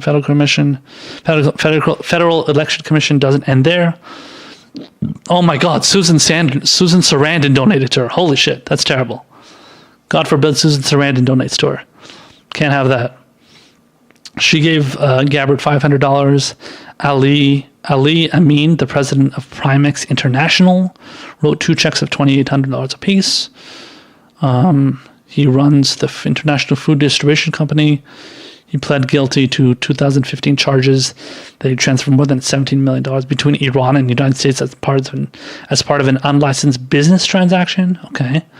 Another person is Cullen Tiernan, a spokesman for Gabbard.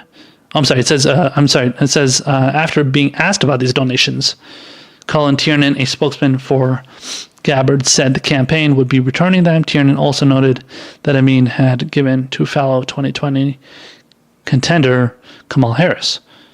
Kamala Harris's Senate campaign in 2018.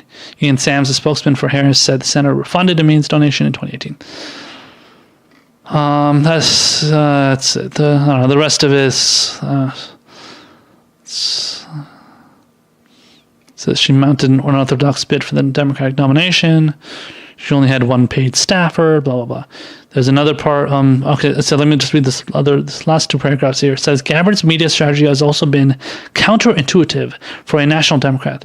She has made several appearances on the Joe Rogan Experience podcast, which, while being one of the most popular platforms on that medium, is a haven for Trump-supporting guests.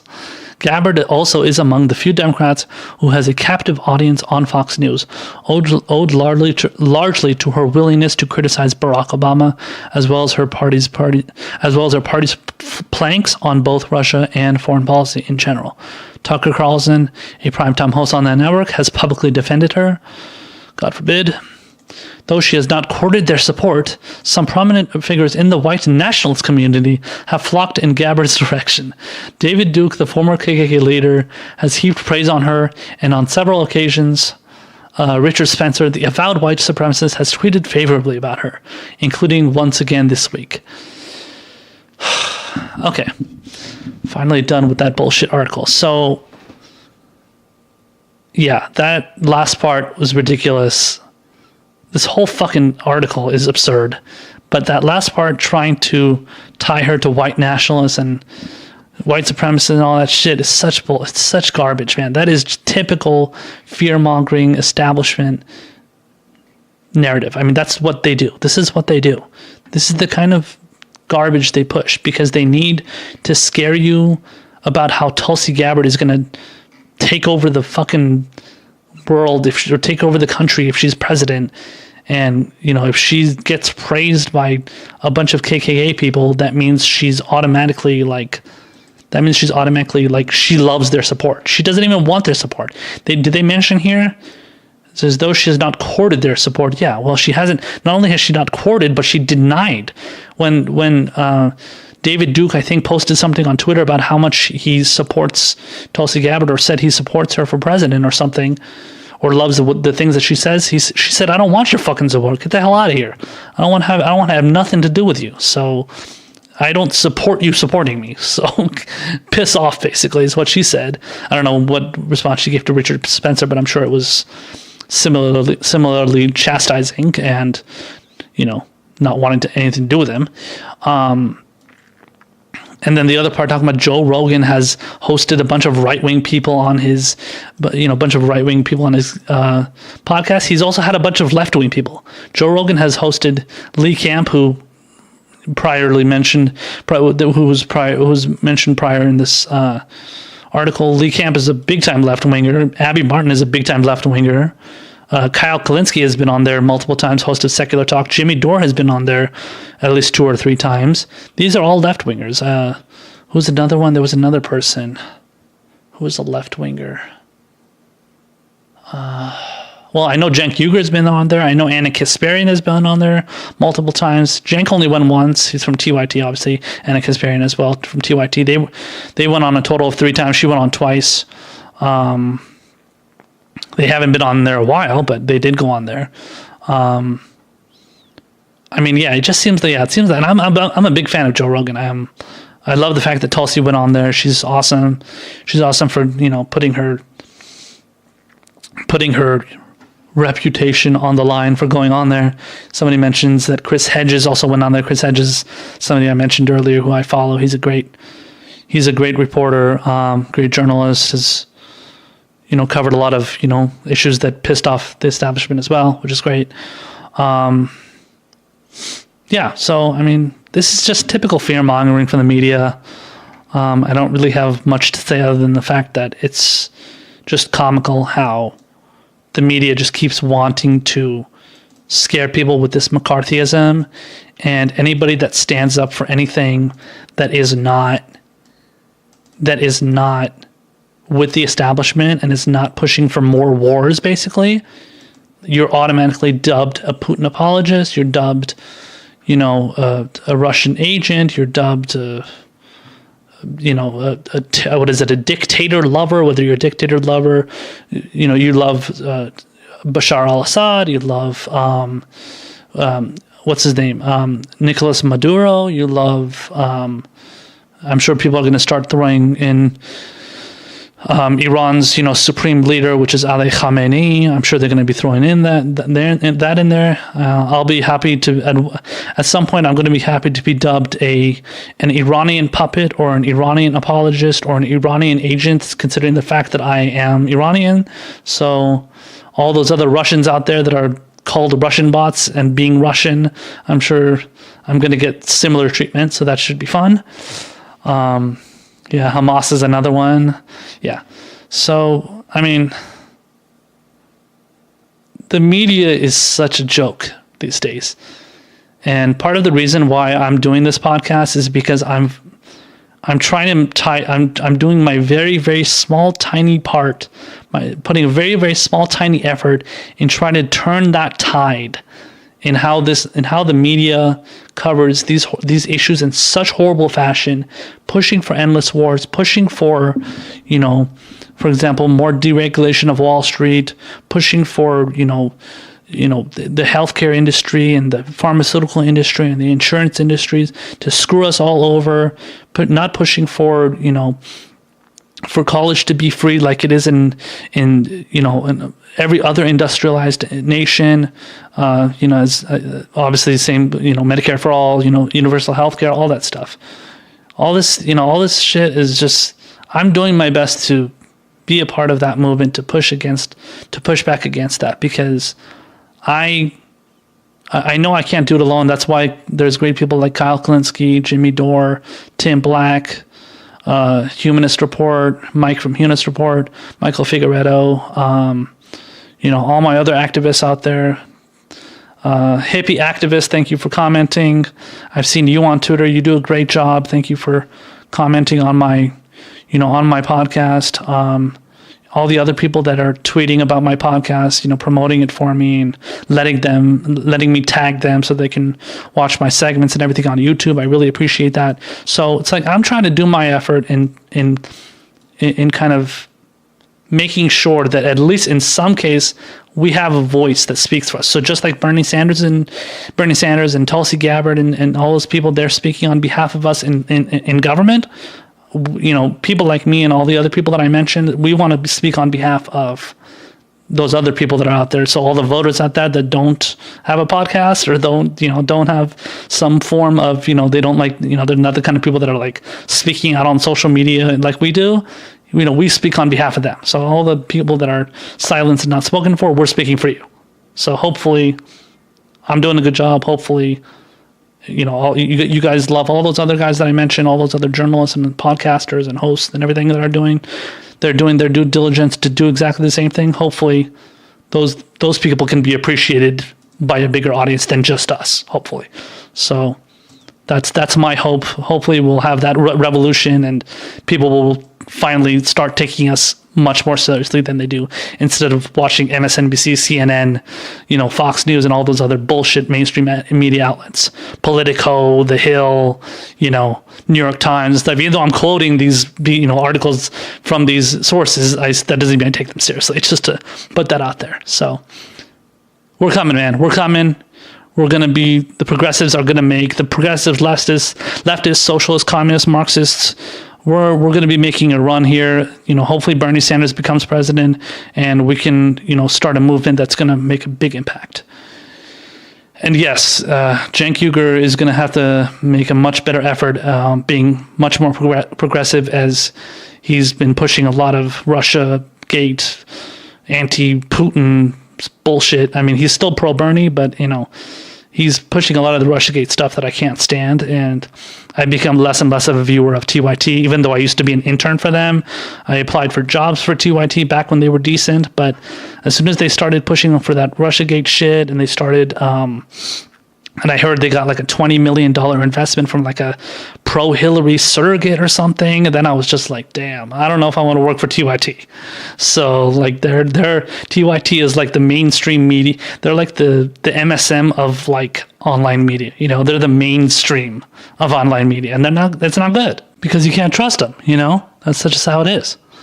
So I have less trust over TYT these days than I used to, for sure.